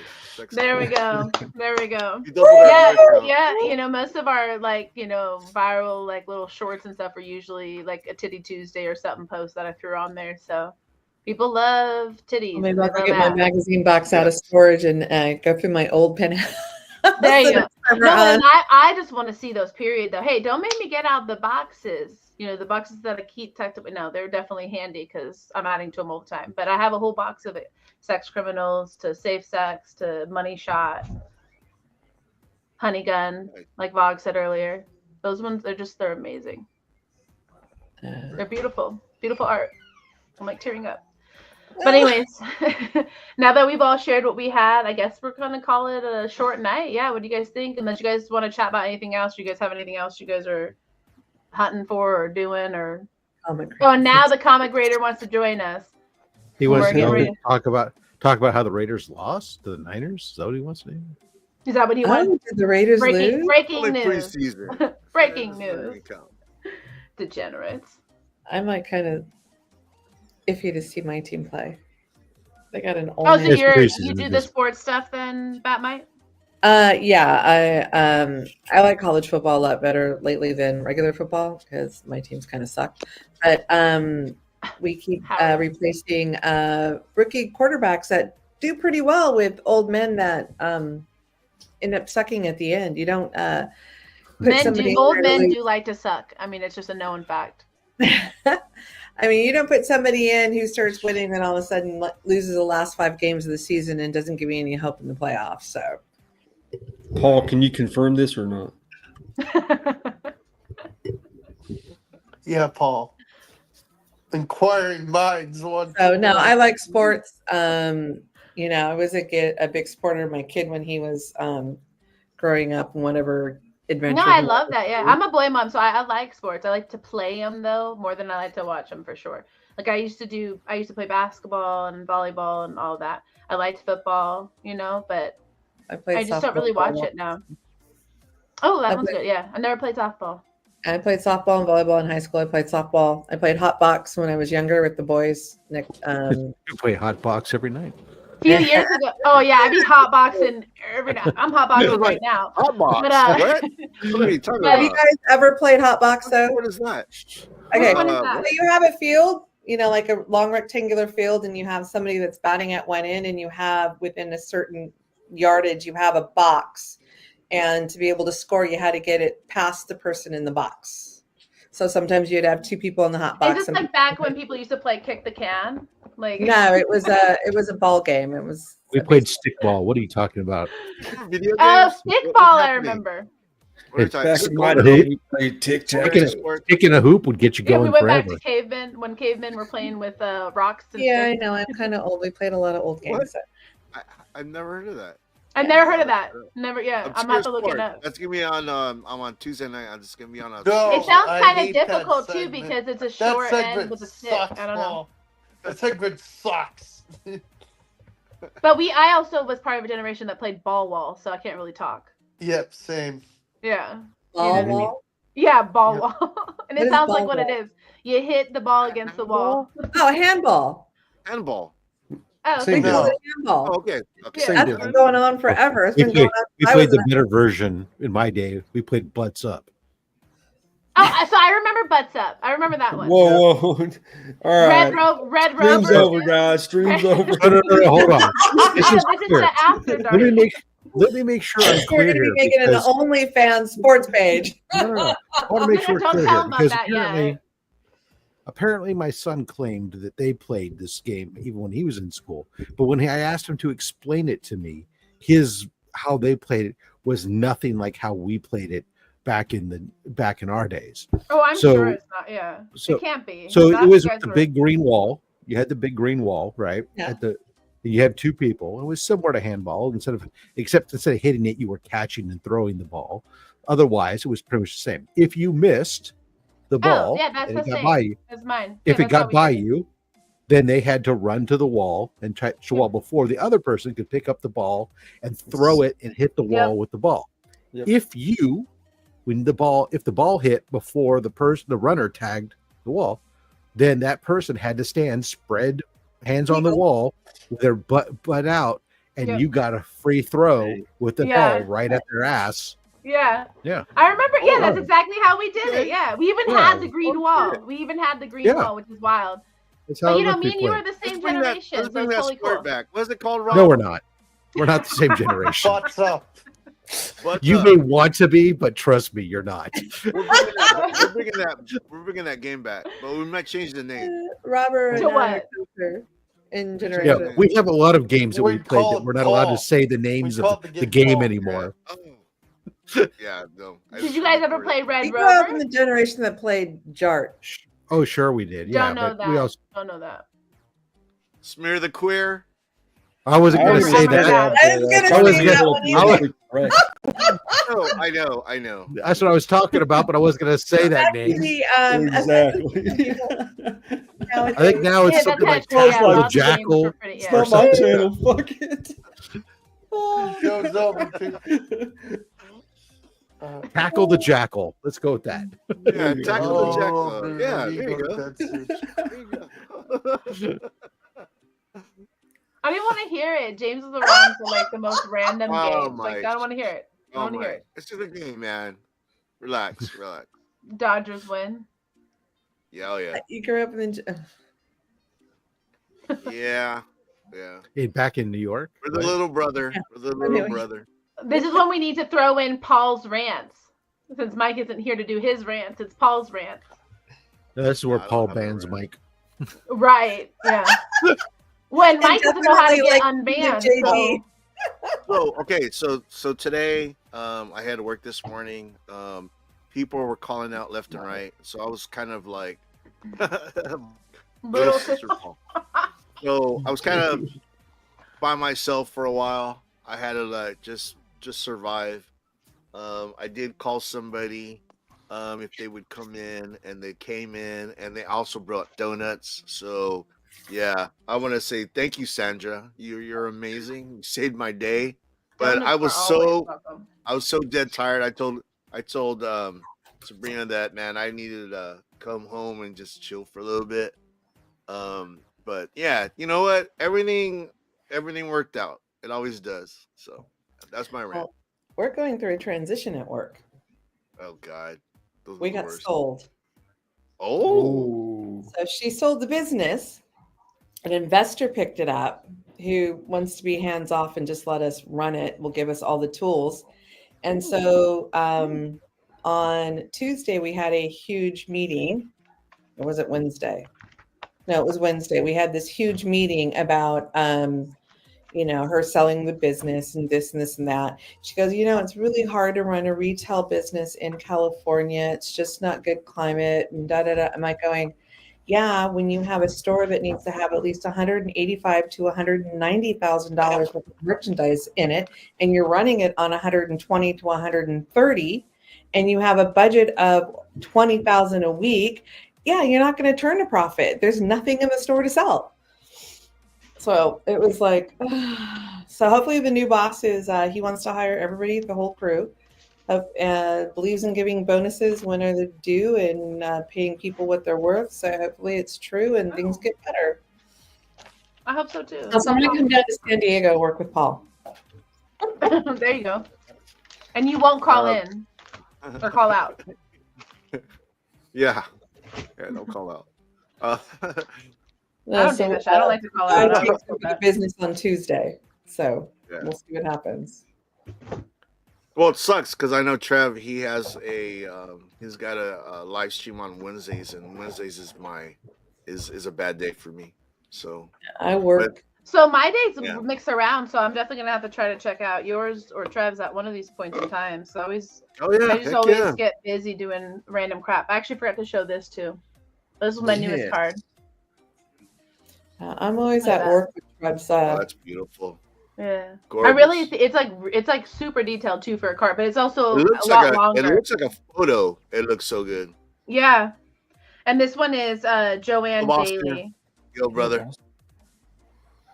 Hey Austin, because that's part of my card. Because I'm doing the card collection this year. Little Bartman. It's great. But yeah, that one is my only one though. That's graded because I don't know if that's really going to be the thing I'm into because I like to grab the bagged ones and then pop them open. Yeah, and then I also found a bunch of Evil Ernie at one of the last front row card shows. These are hard to get on there though. But we have a they're front row awesome. coming at the end of August. Those are one of my favorite shows. You should go. They also have a lot of comics. Oh yeah, they're killer, and they have a lot of comics. It's like the one I went to last time. It was half Pokemon, half sports cards. I'm not. This is from the Wizard one. Pokemon, but the cards, yeah. Pokemon, my kids are into, but yeah, I don't really collect Pokemon. Pokemon. Pokemon that front row. Beavis and Butthead. Yeah, they have a lot of them, but ours has comics. Ours has some pretty good comics, especially one of my favorite is always there. Yeah, the Simpsons comics. No, not for you. I think it's just depending on the location who signs up, because we even end up with some artists coming too, which is cool. Oh, nice. Yeah. But also from the, oh no, this one's Image, but I think this one's from, no, these ones are all normal ones, but Raven, Batmax. This one's from an Image polybag though. I even have, not Robin Williams, this is Alan from Jumanji. So, but yeah, that's my card. You can get me off the big screen. All right. Austin. Anybody going to any card shows or shows then, other than Paul coming up? No. Yeah, tomorrow I'll be at GalaxyCon San Jose again. Oh, nice. That's day 2 for you, right? Or is it day 3? Well, I didn't go today because I have my show. So I went Friday, I skipped Saturday, and I'm going to hit Sunday. So that'd be cool. You looking forward to anything? I got a couple more commissions that are in the works that I need to pick up. And I'll talk to 1 or 2 more artists, but I need to get a couple more signatures. But contemplating a couple other things. But otherwise, I'll just kind of walk around for a little bit, probably be better for a couple hours, not the whole day. Right. So Rob, how is that? How is GalaxyCon? It's 3 days, huh? It is 3. Well, I mean, the Friday is from 2 p.m. till 8 p.m. So it's 6 hours of the con floor being open. And then it goes till 2 o'clock in the morning with all kinds of after hours. Cosplay, karaoke, and all kinds of other stuff if you're into all that stuff. So are you out there doing karaoke? No. No cosplaying, no karaoke for Rob. He didn't even need to answer. You just looked at his face and you're like, nah, he's not doing that shit. I knew before I asked. So, it's one of the, it's GalaxyCon is a con like, it is a pop culture. It is it's a fan experience convention. So when you walk in the doors, instead of like going to a lot of cons where you go to and they've got like all the celebrity stuff like in the back or along the perimeter, this is like as soon as you walk in, the first thing you hit is all the celebrities. Oh, it's up in front. You have to walk through the celebrity mazes to get to all the other stuff. And so it's everything from voice actors to movie actors to the Marvel actors to wrestlers to all these various different people. They're all there, and then you can kind of maneuver through and you get into the artists, the comic book artists, then before you then get to the regular artist alley and the vendor booths. So its focus is on that fan experience, giving fans that opportunity to meet with and talk to these different celebrities that they like, and right. That and the cosplay, lots of cosplay stuff and events that they have going on there. I like the cosplay. I like seeing everybody dressed up. Some go way out, like so that's really big. So I'm going to go back there. Like I said, tomorrow I got a couple things to pick up. I'm going to charge my camera tonight. Take my camera with me and shoot some footage for the channel. Nice. Yeah. That'd be cool. Where's it located? It's in San Jose at the San Jose Convention Center. So it's pretty convenient for me. Very cool. So you haven't gone to that yet, Paul? The Galaxy one? No. Yeah. Well, that's in northern California. A little bit of a drive. It's okay for me to go down there, but for somebody from down there to come up here, no way. Rob, do you know how far that is? That's like a long ass drive. Yeah, no shit, I know. I do. Hey, I come from Vegas. It's like it's almost as far as me coming down there. That is true. Yeah, but you do though. He's like, and I don't. Maybe Paul will take a road trip next year to GalaxyCon. You know what? I love that. That would be amazing. Okay. Do that. We can do a road trip. You definitely want to do that one rather than Fan Expo, because Fan Expo is Thanksgiving weekend, and that's not good. No, I hate it when WonderCon's on Easter weekend. It's not, the con's never that good. Yeah. I know they're even the artists I talk to, because a lot of them are surprised when they see me, and I've talked to at Heroes Con many times, and they're seeing me talk. Oh, you came out here for this? I said, no, it's actually where I live. I go out there to see you guys all there. Yeah. And they're like, oh, okay. They're like, oh, so what other cons are around? And he's like, oh, well, you can go to this or that. And you go, oh yeah, Fan Expo on Thanksgiving? No way. No way. He just over and over. No. No. Yeah, it sounds like pretty terrible time. Yeah, I don't understand why you would even just don't do the event. The rumor is that's chosen then because they got a stupid screaming deal from the Moscone Convention Center in San Francisco to have it that week because nobody was using it, and so not many will go. So I guess it's So they signed up for 5 years. It just doesn't make sense. Yeah.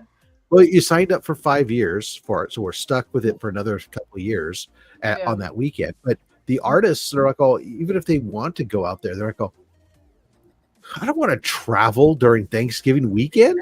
No, it's terrible. It's like the worst. Yeah. And there's, people are doing Easter is like a toss up. Some people might still show up, but Thanksgiving, people are doing family stuff. Well, travel is different. Thanksgiving versus people. There's a lot of people traveling. The only work travel day would be Christmas around the Thanksgiving. Thanksgiving is one of the busiest flight airport days there is. So to sit there and say, let me go do that, that's crazy. So most of the artists they have are based out here in California that they get that show up there or something because but it sucks for them to go out there and then maybe get some sales, hopefully. People hit Black Friday, Thanksgiving. Not as many people now. I know the market for that is low too, but people still go comic nerds are doing something different, but they're still going. A lot of us are gaming. I know I get a lot of my video games and movies on Black Friday. You know what I mean? So a lot of people out there. So Friday, the show doesn't even start until like 4 p.m. On Thanksgiving. So it's like because the the vendors don't get the Thanksgiving Day. They're not there loading in. Yeah. No. Because all the guys who the union guys who work the convention centers, they're all off on Thanksgiving. Yeah. So a lot of those guys are setting stuff up Friday morning, and then the show doesn't open until like 4 o'clock in the afternoon. So the times it's more the money though. People are going to spend their money. It's more what I was going with. But yeah, the timing I guess is important. So when I've gone, I've had a 3-day pass, and I've gone on just the Friday. And the Friday was really all I needed, a few hours to go through it, because I'm not a guy who's doing the panels and stuff. Right. If you were doing panels last year, they brought out a lot of Mark Hamill and a lot of these guys. They were doing some really big panel stuff to try to get people to show up to the con. But I'm not there for that. I'm there to just let me get my books, let me get my commissions, let me get my signatures, and let me get them out. Yeah. Well, this weekend in Long Beach, tomorrow's the last day of Midsummer Scream, the horror con at the Long Beach Convention Center. I know Tony was going to that. Yep, saw his post. Yeah. Besides, tomorrow's also the flea mart at the Long Beach Veterans Stadium. The end of the month is the 30th, 31st is Long Beach Con, which Paul Denny will be there.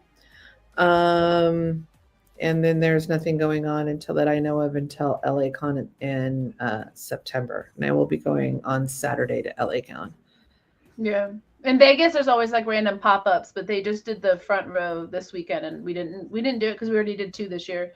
And I mean, they're pretty much similar, even if they have a lot of good vendors. They're still like pretty consistently the same, which I like. But I don't need to go to like 6 of them a year. I could go to like 2 or 3, and I'm good. Yeah. The one I went to a few months ago, it was funny because my wife goes, "What are you looking for?" I go, "I don't know. Let's just look."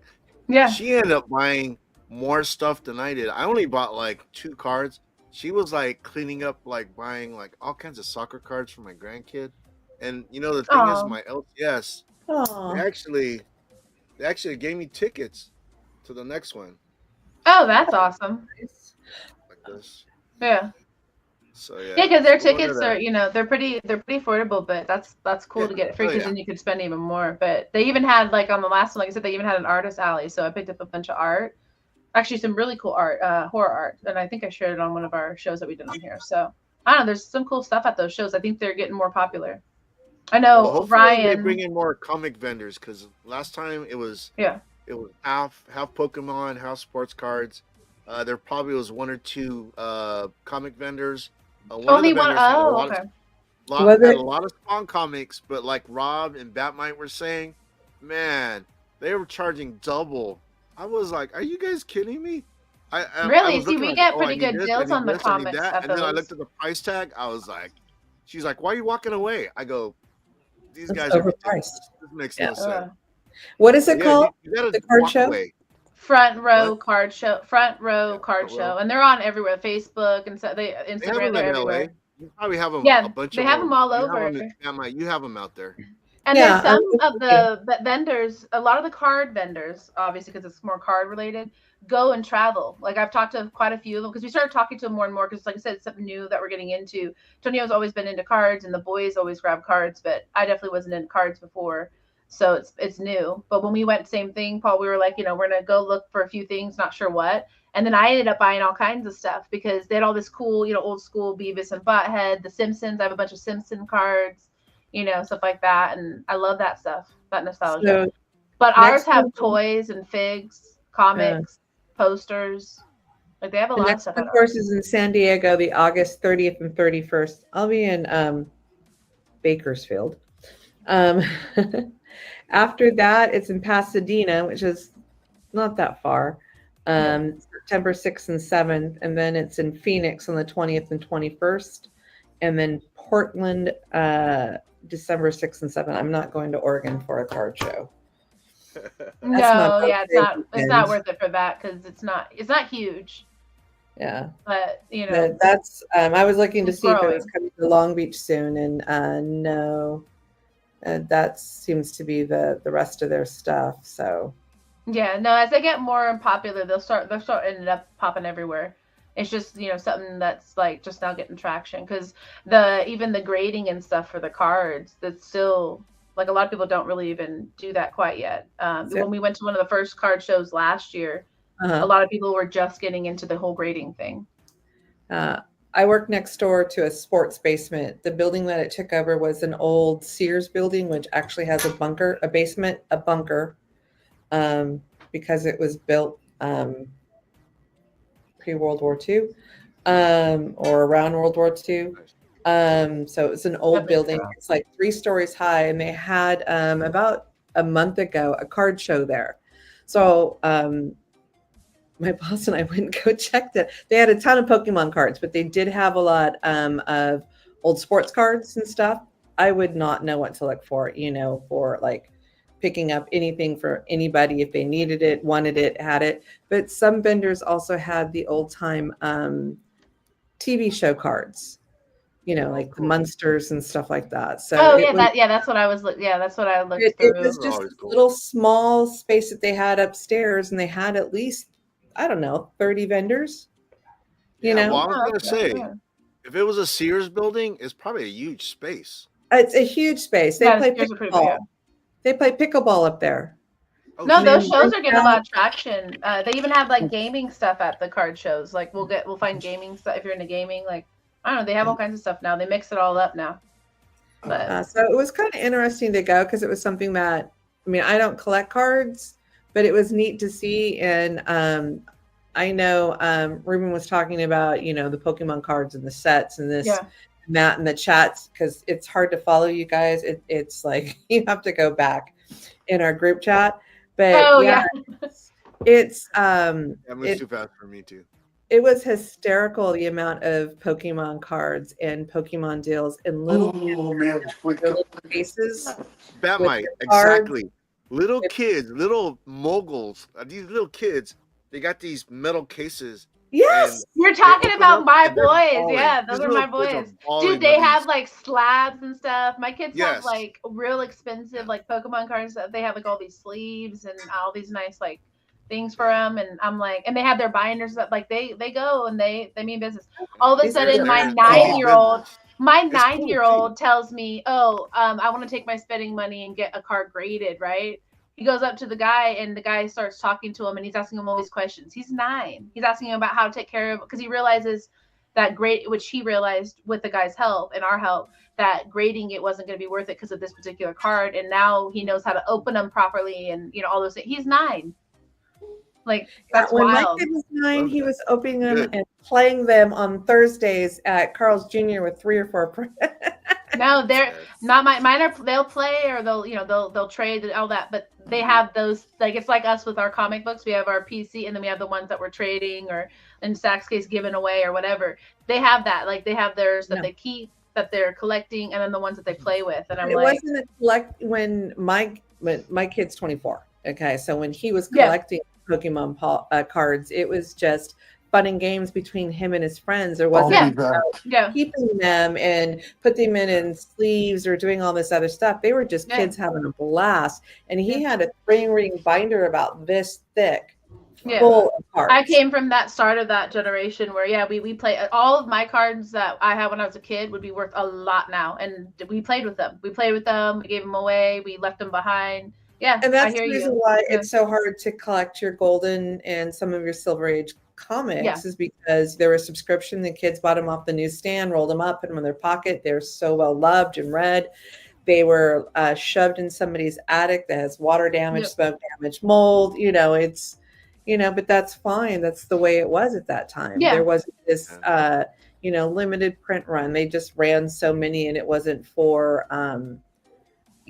collecting or anything like that. And if you find like a 1940s book that would be graded at a 9.0, it's like, no, that thing's been sitting in a damn time machine, because there is no 9.0s or 9.5s or 9.6s of that kind of book, because you have one too. But those are rare, right? He's always got one. That was sitting in Rob's time machine because he just went back there, picked it up, and I have a feeling he was a kid who took care of his stuff. But it's an Australian import too. Oh. You want to hear a crazy Pokemon stat? Yes. At work, we do a consignment on Fanatics Collect for cards, and people submit sports cards and Pokemon cards with this.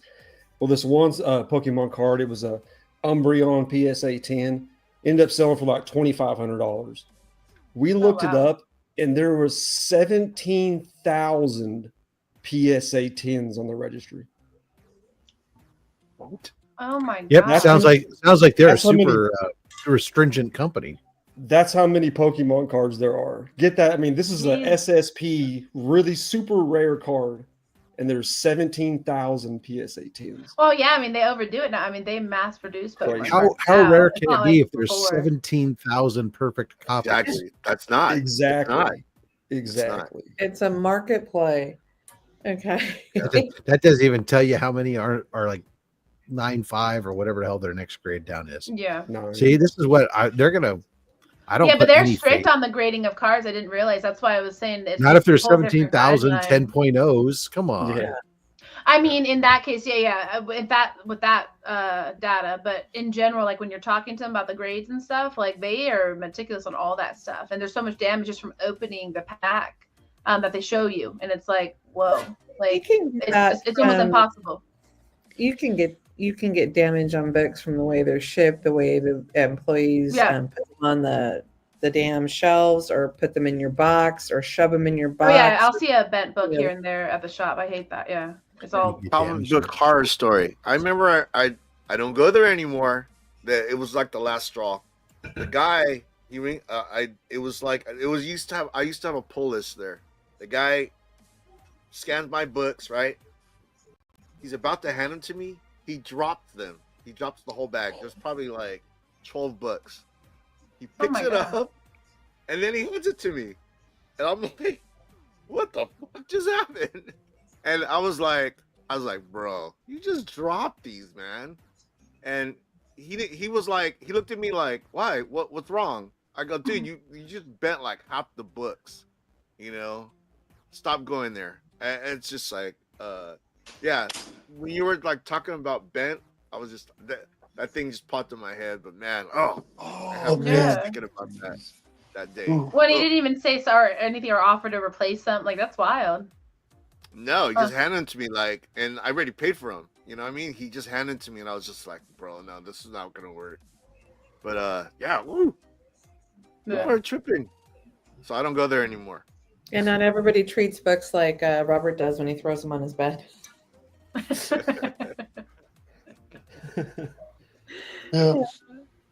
Yeah, well, it's funny because I've gone through so many LCSs, and my wife says that I'm picky, and hell yeah, I'm picky. You know, when it comes to my books, you know, I'm very particular about shit. And then the thing is, the LCS that I go to now, I've gone there since COVID, and they definitely take care of me. And anytime I could shout them out, Never Comics in downtown San Diego, I will.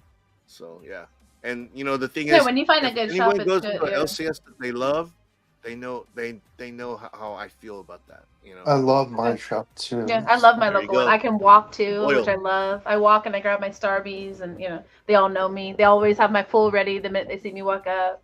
You know, I love it. Love it. That's what's and they always find me the books I'm missing because, like, you know, I can't keep up. I don't have the app or online. So I don't do anything online comic book wise. I do everything just old school, straight to the shop. So Rob, do you have an LCS that you go to frequently? Yes. Okay. Every week.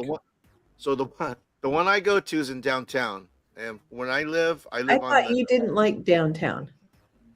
I don't like downtown. But that's how much I love them. That's how much I love them. I will go downtown. Well, I live in the East County, so between my house and the LCS I go to, there's like 4 or 5 LCSs in between. But I love these guys so much. I travel across town to get my books. That's telling you something. Well, I'm gonna have to come on a day you don't work and go down to come visit you and check out your downtown. Make you go downtown. Yeah, no, hey. To your LCS, because I know how much you hate downtown. It's just a. Dude, I you know, we could go comic book shopping downtown, but we're gonna hang out. We'll hang out like in PB or somewhere else. Okay. Not downtown. Downtown's we can go to Little Italy. We can go anywhere. We can go get some gelato. I hate piss smell. Hey, that's all you got to do is go to downtown Long Beach. You can go that anywhere. I mean, I live in Vegas, so it's like, which I don't go to the Strip ever, but I do go to Fremont often, and that's literally just urine and booze. Urine and booze. Okay, last time I went to LA, I went to TorpedoCon at the Palladium. Just a few years ago, my son went with me, and we stayed at the Bonvoy Marriott because I hate traffic. I hate to drive to LA because it doesn't matter what time of day, it always is bumper to bumper traffic. And it has gotten so bad because I hadn't been to LA since my kid was just starting high school. I took both my kids. I think my daughter's either a senior and my son was a freshman, and I took them to see Phantom of the Opera at the Pantages Theater. Still had left him plenty of time, almost 2 hours before the show, and still made it with 15 minutes to spare. And we don't live that far from the Pantages, but it is so bad, so full of drug addicts and homeless and tents, and we in a swanky, bougie hotel, and they're all out. The subway lets out right there. They're all hanging out. They're having some 5-star fancy posh dinner right, within 10 steps from them that you had to have a little invitation to go to at this hotel. And yeah, it was like, no, I do not like LA. I don't need to go through that. I don't need to walk through that to go to the Palladium or just to go get food. And here, the reason why I'm going to LA Con is because I'm not driving. JD's driving. So I don't care how long it takes to get there. I don't care how long traffic is. Yeah. I'm a forever princess, passenger princess, so I can't even talk. I never drive. Tonio drives me everywhere. I drive everywhere. Even when I was married, I always drove, because if I let my husband drive and he talks and he's on the freeway, he goes slower and slower and slower. I go, we'll never get there. So that dude's not driving. No, I'm chilling. You know, in the passenger seat where I belong. You know what I mean? I love that. I'm doing that to LA Con, so it doesn't matter how long it gets there. But rewind back to when we asked Dax. I'm curious, Dax. So where are you shopping? What's your local shop? I go to a place called Elusive Comics and Games. It's not a if you were to say, "Hey, Rob, take me to your LCS," you're not going to be impressed. It's a shop that is, unless you're into gaming, it's heavy. A heavy amount of the store real estate space is dedicated to gaming, tabletop gaming, role playing gaming. They have a huge gaming area in the back and everything else, and then they have comics, because it used to be a comic lady who owns the shop owned a gaming shop and she owned a comic shop, and she merged them together into a nice single piece of property that she got a good deal on, and which is good because the games are make her money, right? Yeah. Business and make good profit. It's a predictable revenue stream. Right. Then they have a lot of, they do a lot of the books that come in on the regular pull list and everything else.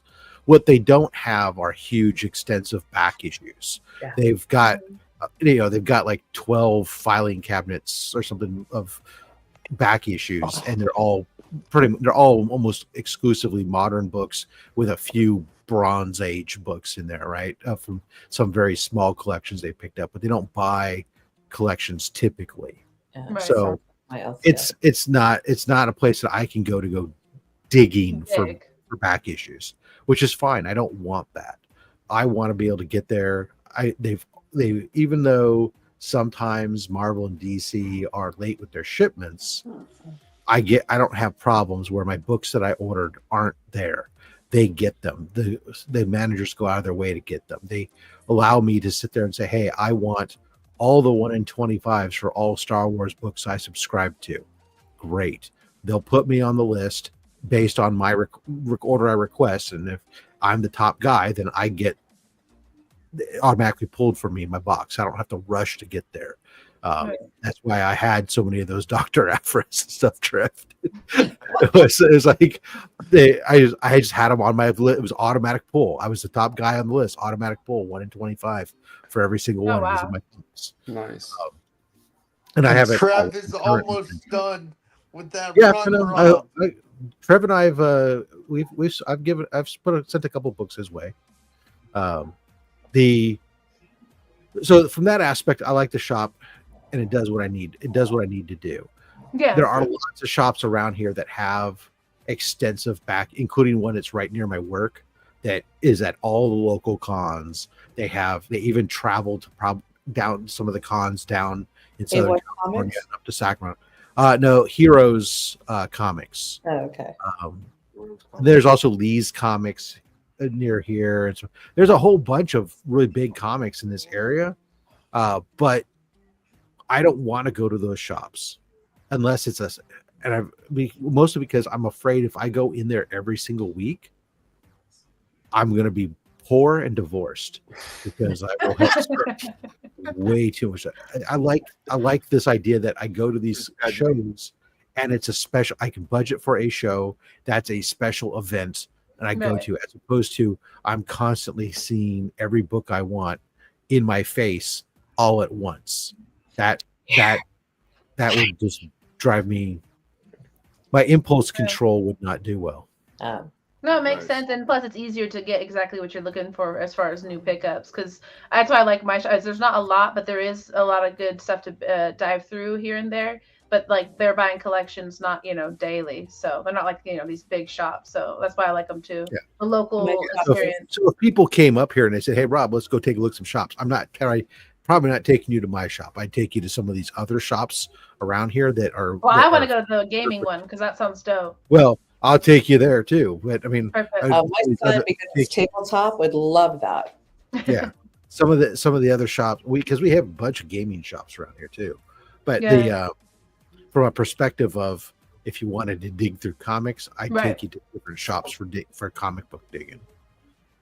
Definitely, yeah. Mine's small. It mostly modern. I've been going to them forever and a day. They've had 3 moves, and I've moved with them, and it's all still within Long Beach and not that far from where I'm at. And they take really good care of you as far as pulls. They make sure, you get what you want. When I had a little problem a year ago, they said, don't worry about it. We've got your pull list, just come get whatever you can. And so I went, and they kept holding stuff.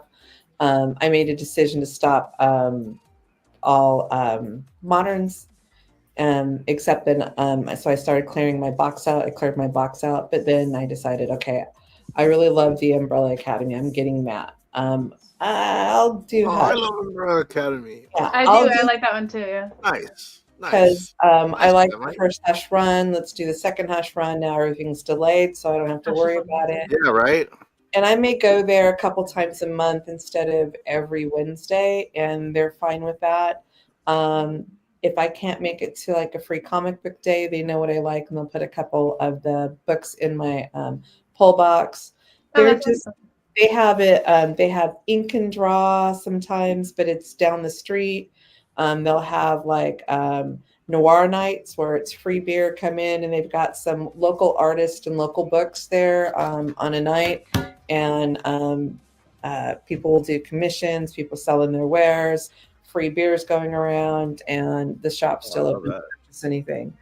So when Ryan took over the shop from Mike, he's really trying to expand it to make it a little bit more popular with bringing other things in, and it's made the shop really, really successful and really, really community. So it's been a nice little shop for a long time, and that's been Pulp Fiction's the name, and it's been my shop for. Oh, I love the name. Great name. Yeah. I know. I'll go. I like Pulp Fiction. I have like a bunch of the homage comic books. And yeah, they have the whole back of their wall, and the back of the store is Pulp Fiction. That's so cool. Homages. But then I'll go with JD knows a few honey holes and places, and so he's taken me hunting with him. So gonna need to do a Spiro's run, and there's one down. What doesn't soccer I'm down? What are the name of the honey holes? It's not. I mean, it's Spiro Heroes. They buy and sell everything. They get things in. The last time I was there, they had first Adam Strange showcase. Nice. Good stuff. The one that Rob has. They had a couple really big books in Marvel and things that, but they had, they have a huge selection of Bronze Age horror and Bat books and different other things. And it's okay, what do I need? What's really, a necessity as far as my run? Do they have it? What's the price? And then they have this little card, stamp card thing that they do, and they'll give you money off on your purchases. So it was kind of cute. It reminds me of, there's a used bookstore around the corner called Once Read Books, and they do the same thing. I used to go to used bookstores, and they would do the stamps. Mine does like cash back though. Like I get $10 off all the time, which is kind of cool. They'll give you money off on your big stack once the card's up. Yeah. But the shops are cool, especially when they do the extra stuff, because I feel like they go above and beyond. Because we had you guys might have seen, is it Gorilla Todd from YouTube? He opened up a shop in Vegas, and he has Victor Moya. Yeah, he's been going to all the conventions, but he has Victor Moya, who's a really cool. I mean, he's not well known, I guess, but I really like his work. And he goes there, and he's there all the time at the shop drawing, so you can get sketches. But then they also do this cool thing where all the community can come in, and he'll draw with them, and like he's really dope. He's got some really good stuff. I had one I posted of him where he did like a whole Walking Dead sketch cover. And then I have a couple other like music ones like Sublime and like just random stuff that he's created. And then he has the, you know, the superhero stuff too, but he's more horror, you know, darker stuff or concert like music inspired. The little area of Long Beach that my shop's in is called Zafaria District. And so they had a Zafaria night where a lot of the bars, and there's a tiki shop right there, and different they all had like a sidewalk, open sidewalk. Oh fair. yeah, Really, really cool. So everybody participated. And his ink and draw is not in the store. That one is down the street at one of the local restaurant bars places. So you can have a lot more people and a lot more to draw and stuff, because this store is kind of small. But yeah, Brian's doing a great job.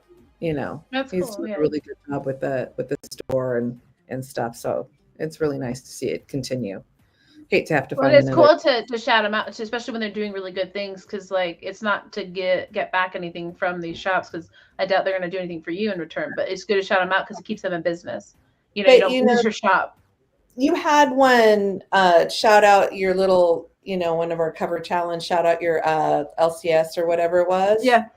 And they commented on my post. Thanks. We really appreciate that. You know. Sometimes mine will share my like I go pick up books and they'll reshare it on their post, and I'm like, that's adorable. Yeah. You know, like, they're cool. And then my local one doesn't do all the big, you know, bells and whistles, but they do card shows and stuff, right? So like my kids and Antonio are getting more into the card stuff. So I mean, you could go literally play with people in the community, and it's wild. There's so many different people that go there. It's actually like pretty popular, and they all are so different. People come in, you know, from their business job to like, you know, kids to older people. I mean, it's crazy the diversity that I saw when I go in there. Yeah. Well, because I didn't expect to see it. You know, I expect to see a bunch of like, you know, just the guys that are into playing the card games that you'll usually typically see at the conventions and stuff. They'll huddle over, usually younger crowd. No, this is like a very diverse crowd. They all go in and they play and they get serious, but like they have tournaments. Just depends on what card game they're playing, whatever's popular at the time. Like Lorcana, Magic, Pokemon, I'm sure. Yeah, they have that at WonderCon. They have a whole back section where you play board games, table games, card games, whatever it is, and somebody's always there. Told me if I got another hobby, man, she told me you can't collect anything else. You're cut off. I didn't get into card gaming. No. No, I can't do that to Tony, because like then I have to like follow that, and I want to be able to collect whatever I want. The other day I picked up a Lafufu or Labubu, what do we call those? Like I buy whatever I want. Yeah, I did. I got one. My kid wanted it. Whatever my kids want, I'm gonna get with them. I was Nay on the Crocs. My youngest wanted Crocs. I rock Crocs, and you know I got Jay and Silent Bob on there, and Beavis and Butthead. Like they're all doped out. You know, sometimes you just gotta go with it. Don't say no in life. Say yes. Eventually, you were out of space. Maybe, but you know, until then. I also give away a lot of stuff though, because I'll like it for a while, and then I'll just be like, yeah, here you go. Maybe eventually I'll turn it into money and actually sell it, but that takes, you know, a lot of effort. That's effort. That's my exactly. Exactly. Instead, why do you think I give away so many comics? Because it's freaking too much effort. Yeah. Right? Okay, I hear give away comics to sell them. Yeah. Oh. It's true. Here, I decided to pick up. It's my first comic I put up on sale for eBay, and it's still sitting there. And I'm like, going, okay, this puppy's kind of rare. There's not many out there. It's put at a little higher price than the last one sold, so I have negotiating room, because I would want the lowest price to be at the fair market value that it's worth. But whatever I make on it is pure profit, because I want it. There's not that many around. The Batman one of that is a ghost, and I haven't even seen the Green Lantern one of it, but it's like just sitting there, and I'm like going, okay. That's what it is. Unless you're you have a big a ton of stuff to drop that draws people in to look at your something catches your eye to have them to look at your store of all your listings, or you're not promoting your listing. But I don't know how much that is, and I don't want to spend. You haven't seen the promoting thing. as a one-off thing, I wouldn't want to do it either, and I never do. But like I said, those things, those books, unless they're a steal, if you have it as a buy it now, I have it a buy it now. It's not buy it now or best offer. I have 9 views and 7 watchers. I'm saying unless it's a steal, people will just sit there and unless somebody's just like, that's the book I need to have and I've been waiting all my life and I can't find it, it will sit there. I have that issue with, I have several books that are like that doesn't, especially if it's a rarer, more esoteric book where people aren't looking for it, so they're not going to come across it. Are you guys sharing it on your socials and stuff? I hear people are doing that to like boost it, but then you have to share it on your socials and want that on there. I will list things on multiple platforms and stuff, and sometimes I don't usually mention it on Instagram stuff, which is where I'm most active in the comic book community, because I don't. Right. I have on occasion, but I don't usually do that type of stuff. Instead, it's like, look, that stuff's there. And at the end of the day, if I really decide I want to move it quickly, I know how I can move it quicker. But otherwise, it just sits there, and if it sells, it sells. Otherwise, I've got a couple items that it's like, okay, they'll sit there, and then they'll come off for I'll just end up donating them to Comics Curing Cancer for me. And in fact, I had a book I thought was going to be donated, and I just got, all of a sudden yesterday, I got randomly, somebody sent me an offer for it. And I went and I looked up what the current market value was, and I said, oh, okay, I was asking too much based on current market. He's offering me the market price. Fine, go ahead. Right. Yeah. Sell it. Why not? Yeah. But, almost everything out of my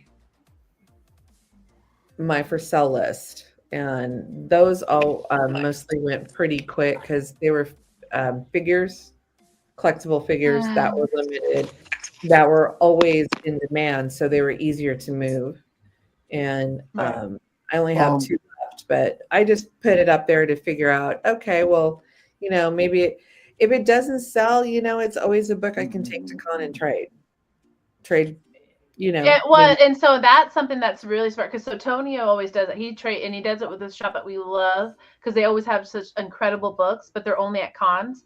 So it's like he can only, like, he always has con money, essentially, basically. So I'm like, I need to start doing stuff like that, because that's, I mean, if you have books you don't want, you want to sell them, but you don't want to do all the work on eBay, Yeah.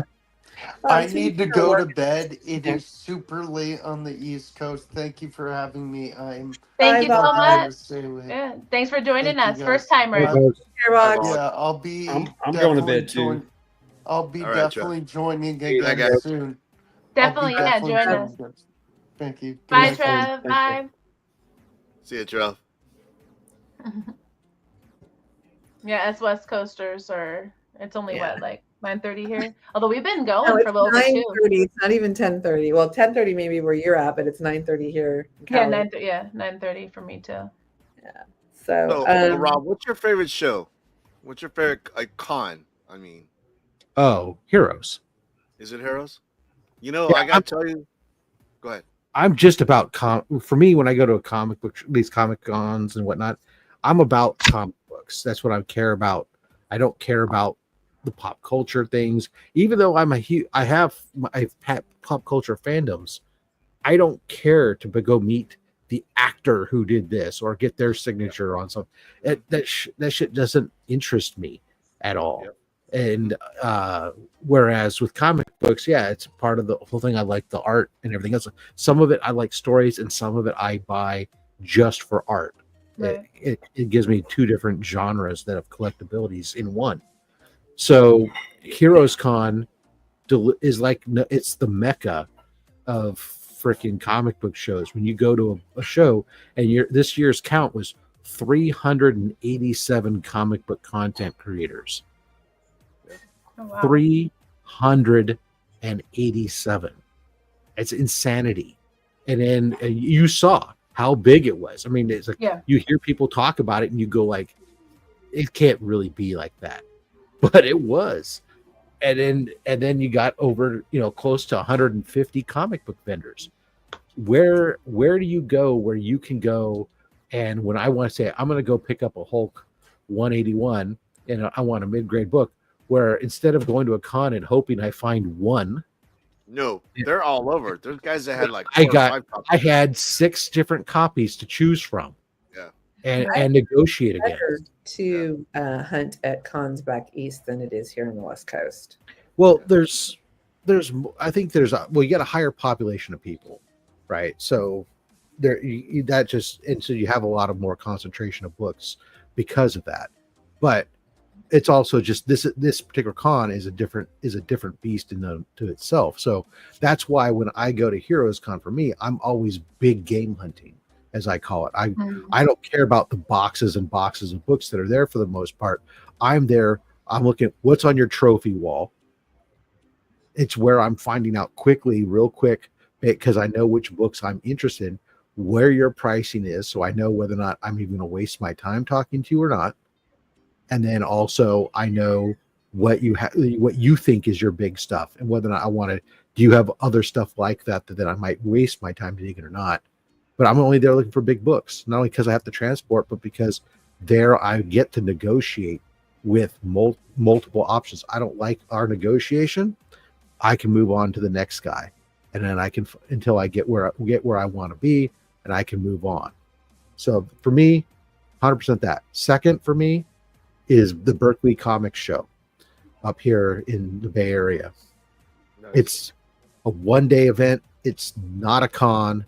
It's a gymnasium with all the local vendors around here have table space, and they set up a table. Oh, that's awesome. Bring their books, and that's it. There's not a single Transformer or Pokemon, unless it happens to be a Transformer comic book or a Pokemon comic book, and that's it. It's comics. It's like Near Mint Sundays. They have it like 3 or 4 times a year. The next one's in November, and it's all comics. Yeah, and that's it. Comic.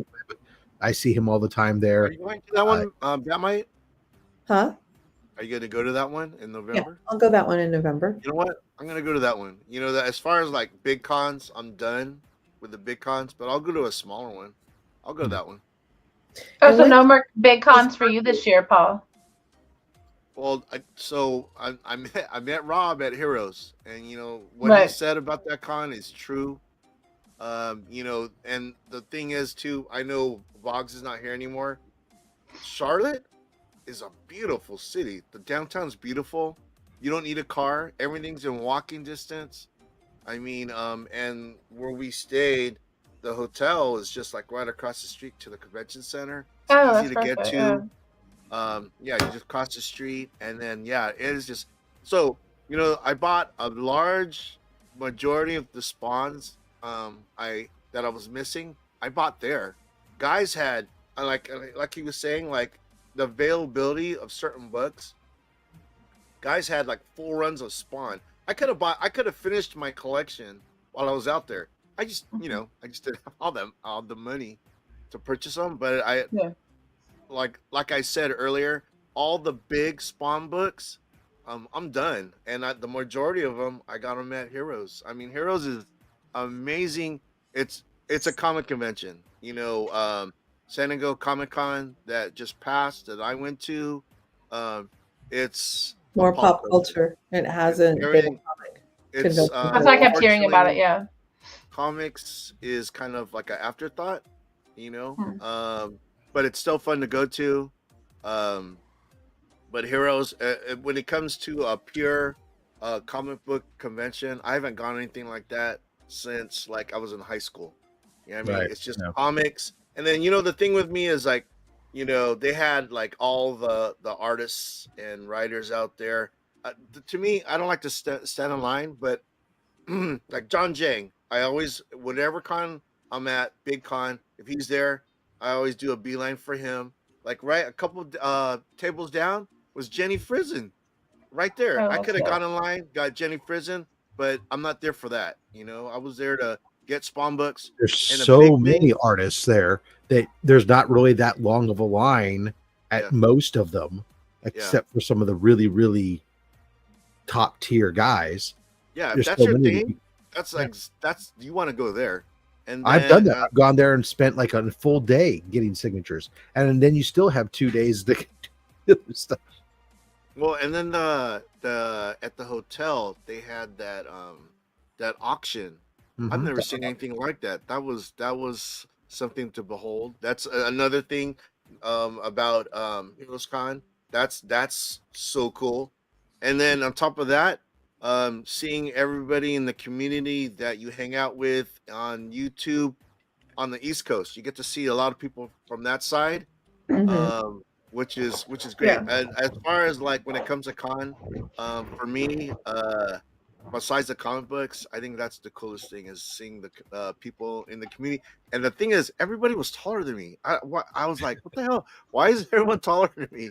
It was funny. And that meeting people stuff. That's why I move up there. WonderCon is high for me.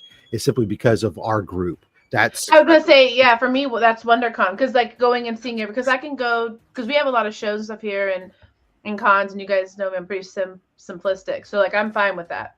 But like I do enjoy the bigger events because all the people you get to see amazing artists and stuff too, or local artists or whatever, and that stuff's great. I love it. But for me, it's like seeing everybody. Yeah. Although I always feel super short because I am short, but.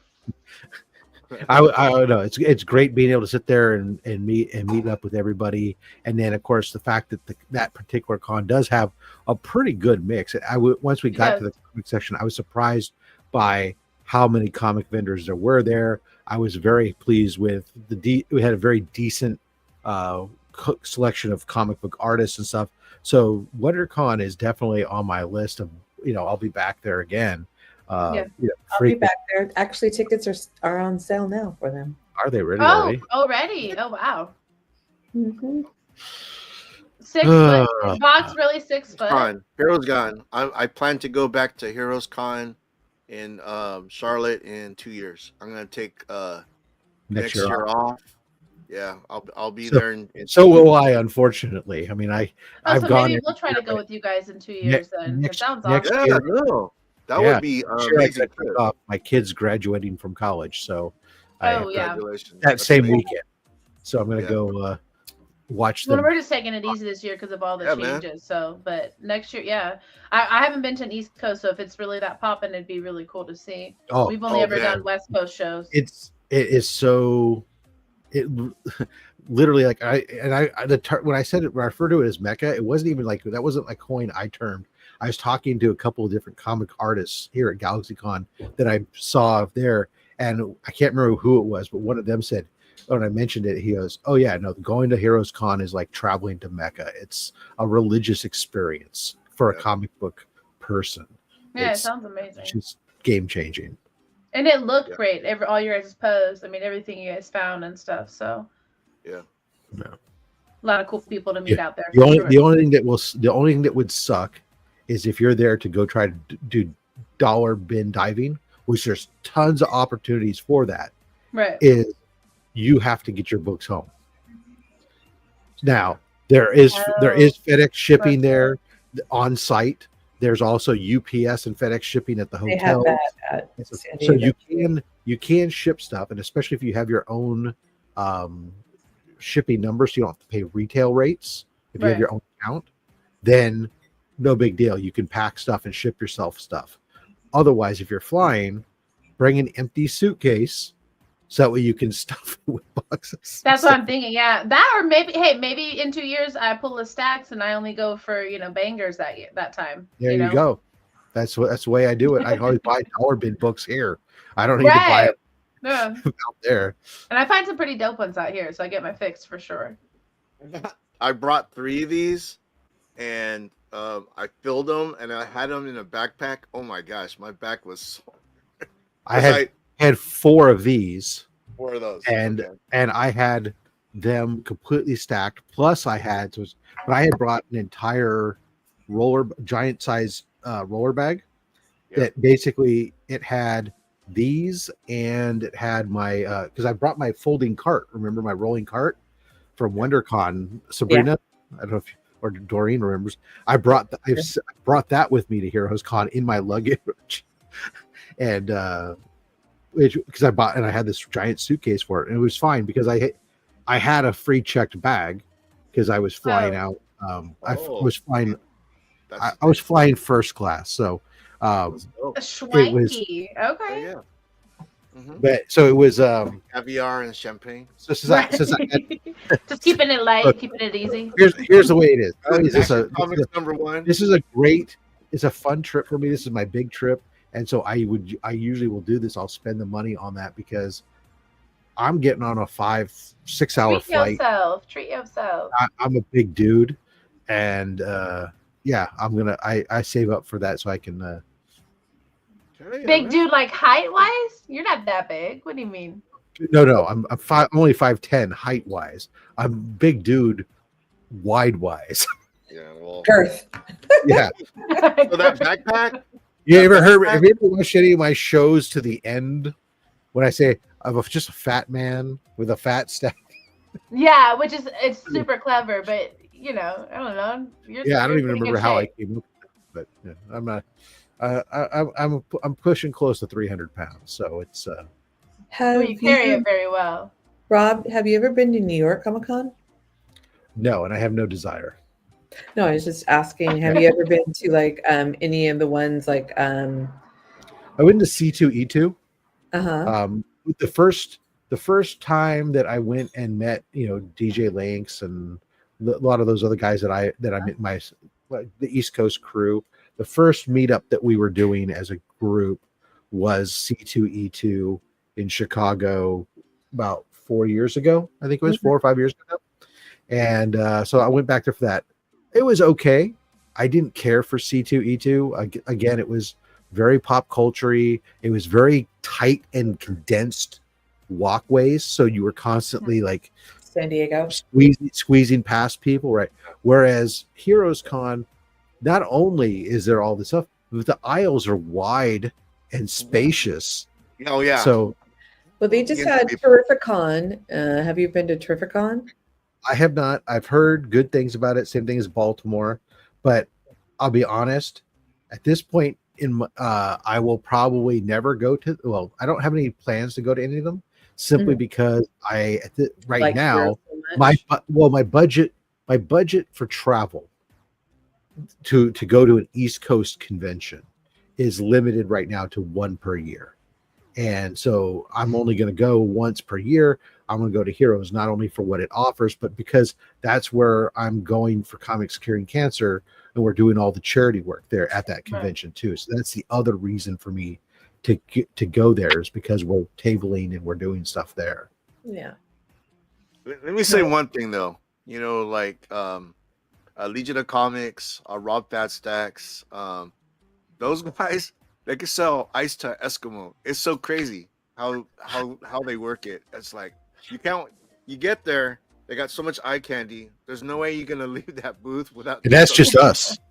I know. I'm gonna tell you. Those guys work it, and you know what? They're doing it for a great cause. Yeah, they have cancer. They are. That's incredible. Yep. Most definitely. Yeah. And it's cool that you guys have a booth and everything at the con. Like, you have a presence. Like, a lot of people talk about you guys and stuff. It's really cool. And look up to you in the community. It works nice because since we got a nice space that's kind of central in the floor, it gives everybody kind of from the community, since we are really, Comics Curing Cancer focuses on the online Instagram and YouTube communities. Right. That's where our draw is from. And so it gives a place that's kind of a central rally point that all these different groups, even though, we've always built to the idea around overlapping spheres of influence. So, I have a group of people that is my core influence group. Paul has a group of people that's his core influence group. There are overlaps, but there are also distinct individuals that are different, and it goes so forth. So we always like to try to engage these different people from different spheres and bring them in together. So we act as a nice central rallying point that people can meet and do stuff, as well as, of course, we're there we have our art book and stuff to sell, which helps us to raise some money. But the real primary reason for us to be there is for us then to talk to other artists not only and get the community excited, but for us to be able to go talk to artists. We have a booth here. Come on by, check out. So that way now, as I'm going through, like I'm following up here, I'm here at GalaxyCon, I'm talking to artists. Hey, how you doing? How you having? And now, yeah, tell me more about like charity again that you guys were talking about. So now I'm getting the pieces, the donations to come in, so that we have original art pages or whatever it is that we can then use to to raise that money instead of just relying 100% on community donation of items. Right. Yeah, it's a better outreach for sure.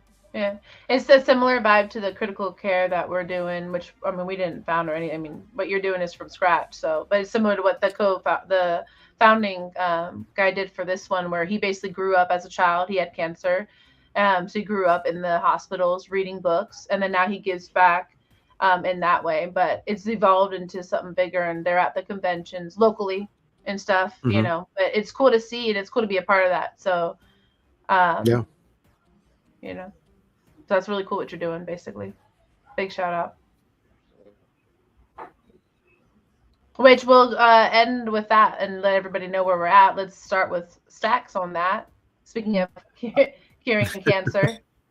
Well, by all means, always feel free to check out www.comicscuringcancer.org. You can link there to check out our exclusive Crow Dead Time book.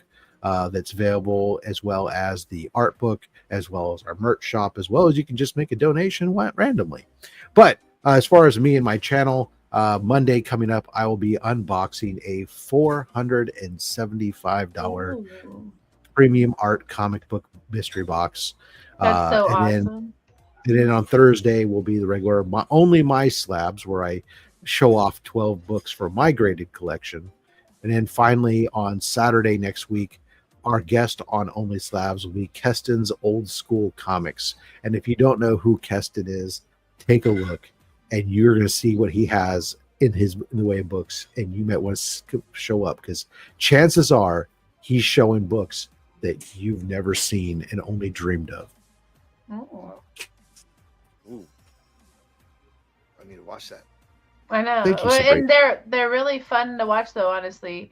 It's entertaining. Like, Stacks is a good host. Like, it's not just like about the person and the one that he's interviewing or whatever, or the slabs. Like, the whole show is a whole thing, and it's a really cool vibe. I think the answer to that question, SD, is he's on the week after you are. Yeah. Oh. OnlyFans or Only Slabs? Only. Don't take my money. Take my money. Messing with us. Paul, are you gonna end up on there? Do you have a bunch of slabs ready to Rob, go? Or? He did invite me. He said maybe November. Rob? I'm booking for November now. Yeah, October's all booked. Yeah. Let me dope to So it's just a matter of Paul picking a date and telling me which date it is that he wants to be on. All right, cool. I love it. Same thing as SD. SD's been contemplating a date now for 4 or 5 months. Oh, geez. I'm on in January. You are? Okay. Wow. You send me the date Saturday and I'll book you. And then, Paul, where can we find you at? So on Tuesday nights, I have Tuesday Night Amazing Friends. It's pretty much dudes that when I started YouTube, guys I befriended. The cool thing is when I started it all, I didn't know how it was gonna be. When I first started, it was just the Card Bros. It was just a bunch of guys that I was friends with that collected cards. I'm not a real big card guy. I'm more on the comic side. So as the show has been going on, I've got more guys that collect comics, and I've had guys who collected cards collect comics, started collecting comics. So it's more comic centric, but if anything, it's more of a kind of a variety show. I have a little bit of everything. I play stupid ass videos, and I play like movie trailers. But bottom line, we have a good time, and it's going really well. Saturdays. I love that I have somewhere to be on Saturdays. Sabrina, you're amazing. I mean, you took me in, and I love this. I love that the majority of the people on the show is part of the club. And the thing is that I love being part of a club. I've never been part of anything like this before. I think there's a lot of growth, a lot of possibilities on this show as we go forward. As long as we have like people like Rob and Batmite dropping in, I'm gonna always be here. I'm gonna continue being here. And Sabrina, I know Joe and Mike are not here tonight. They had other things going on, but I love being here when they're on here. So yeah, I'm having a good time. And then on Sundays, I have this thing called a conversation with the community where I ask somebody, and if they're like down for it, we do a one-on-one conversation, and that's been going well. And the funny thing is, it's supposed to be like a 25 to 30 minute interview. It goes so fast. I'm asking them the questions, and before we know it, we're done. So yeah, I definitely want to interview these people right here. I have interviewed Sabrina. That was an amazing interview, Sabrina. And yeah, what is this? Possibility of full frontal nudity. I have no idea why he said that, but anyways, yeah, that's pretty much what I've been doing. It's just been a fun ride. So thank you. Yeah, and you've been doing the social media stuff with me, so that's been cool. I don't know if you guys know that, but he's been doing the social media stuff for Black Sheep Comics, so we're hoping to get him to become a full member of that side of things. I'll probably fire half the team, but he's going to be on the team. So when Mike says that I'm a professional, I am so far from a professional. Technology is not my friend. Unfortunately, Paul the Professional has become a thing, and it's so catchy. I don't know. Yeah, and I've noticed that's your new name in the chat. Yeah, no, yeah. It doesn't take. Hey, Paul, it doesn't take much with this group, because I'll tell you, for the when I was originally coming into the group, there was a lot of fear that I was the YouTube guy, the only YouTube guy, and I was just coming here for YouTube stuff supposedly. I'm glad to see that everything's coming along. Then they called you like the like something YouTube, or I bought my way in. Yeah. So all kinds of crazy stuff. It's like the YouTube hazing was great, but I'm glad to see everybody go, you know what? That is a way we can do outreach and grow stuff, and it is kind of fun. I'm happy to see that. Well, and it was cool to see that, because I mean, I wasn't, obviously I was after you guys, but I've been on YouTube a long time ago though, so it's cool to come back to it, and it was with my kiddos, but. I've been on TikTok and I'm doing videos for a while, so it's cool to see people who do other stuff than just post pictures. So I like that a lot. But yeah, but you guys all don't beat me, because my name on there forever was a website. So, and I couldn't get rid of that for a long ass time.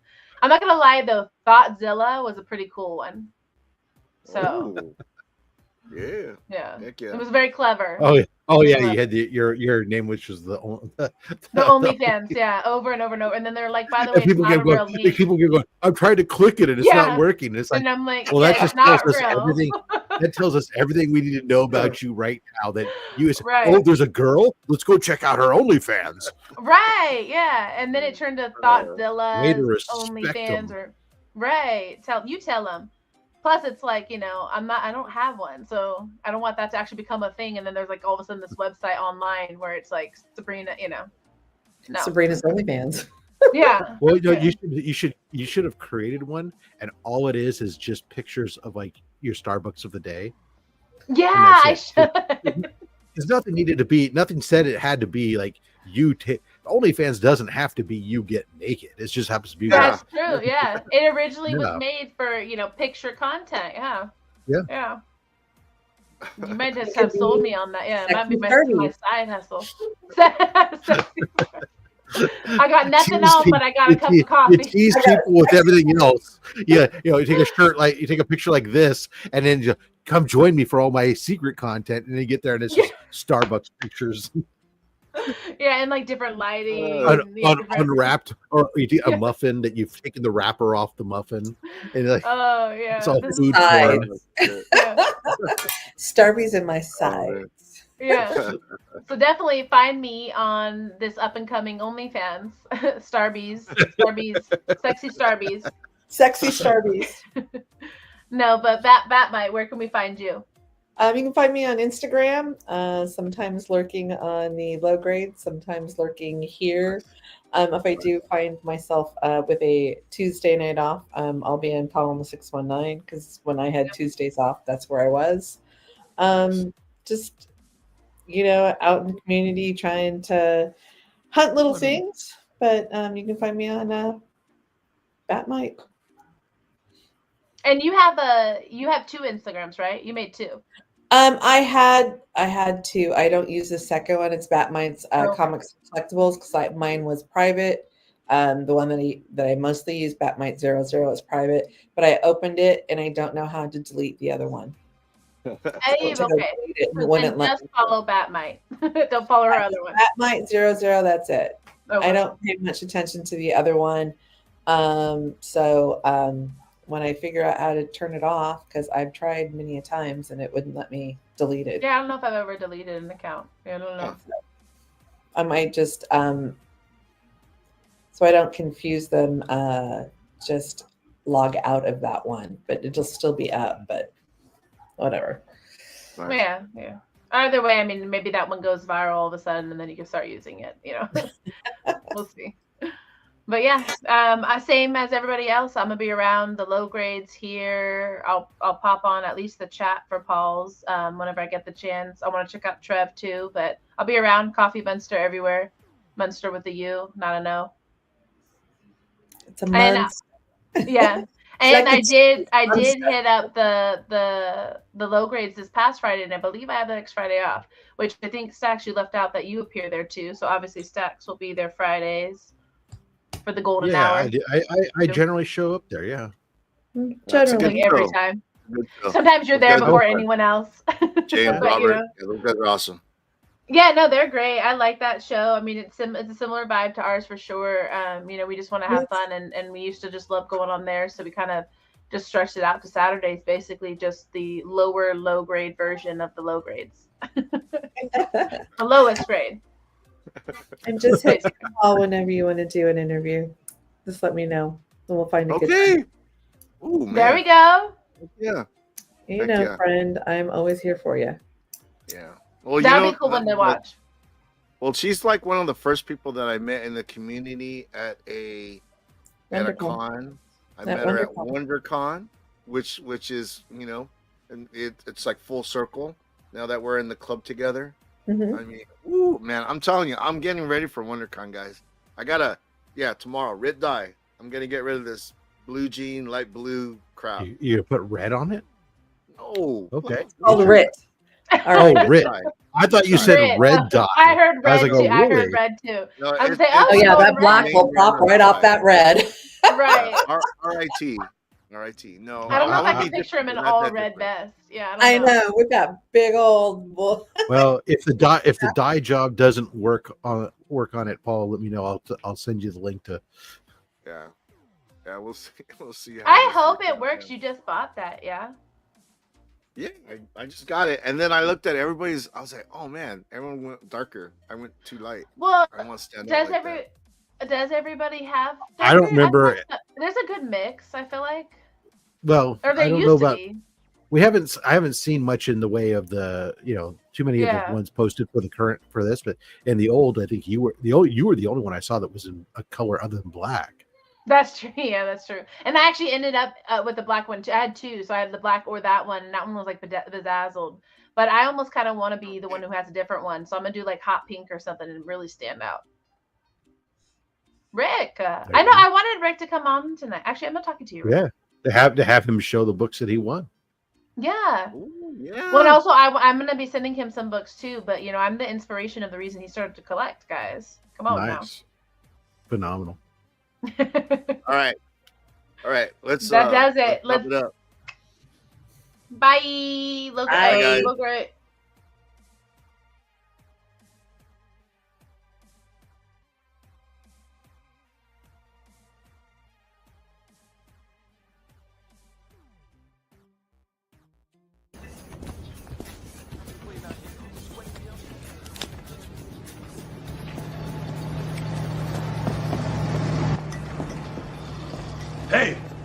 Give me your money.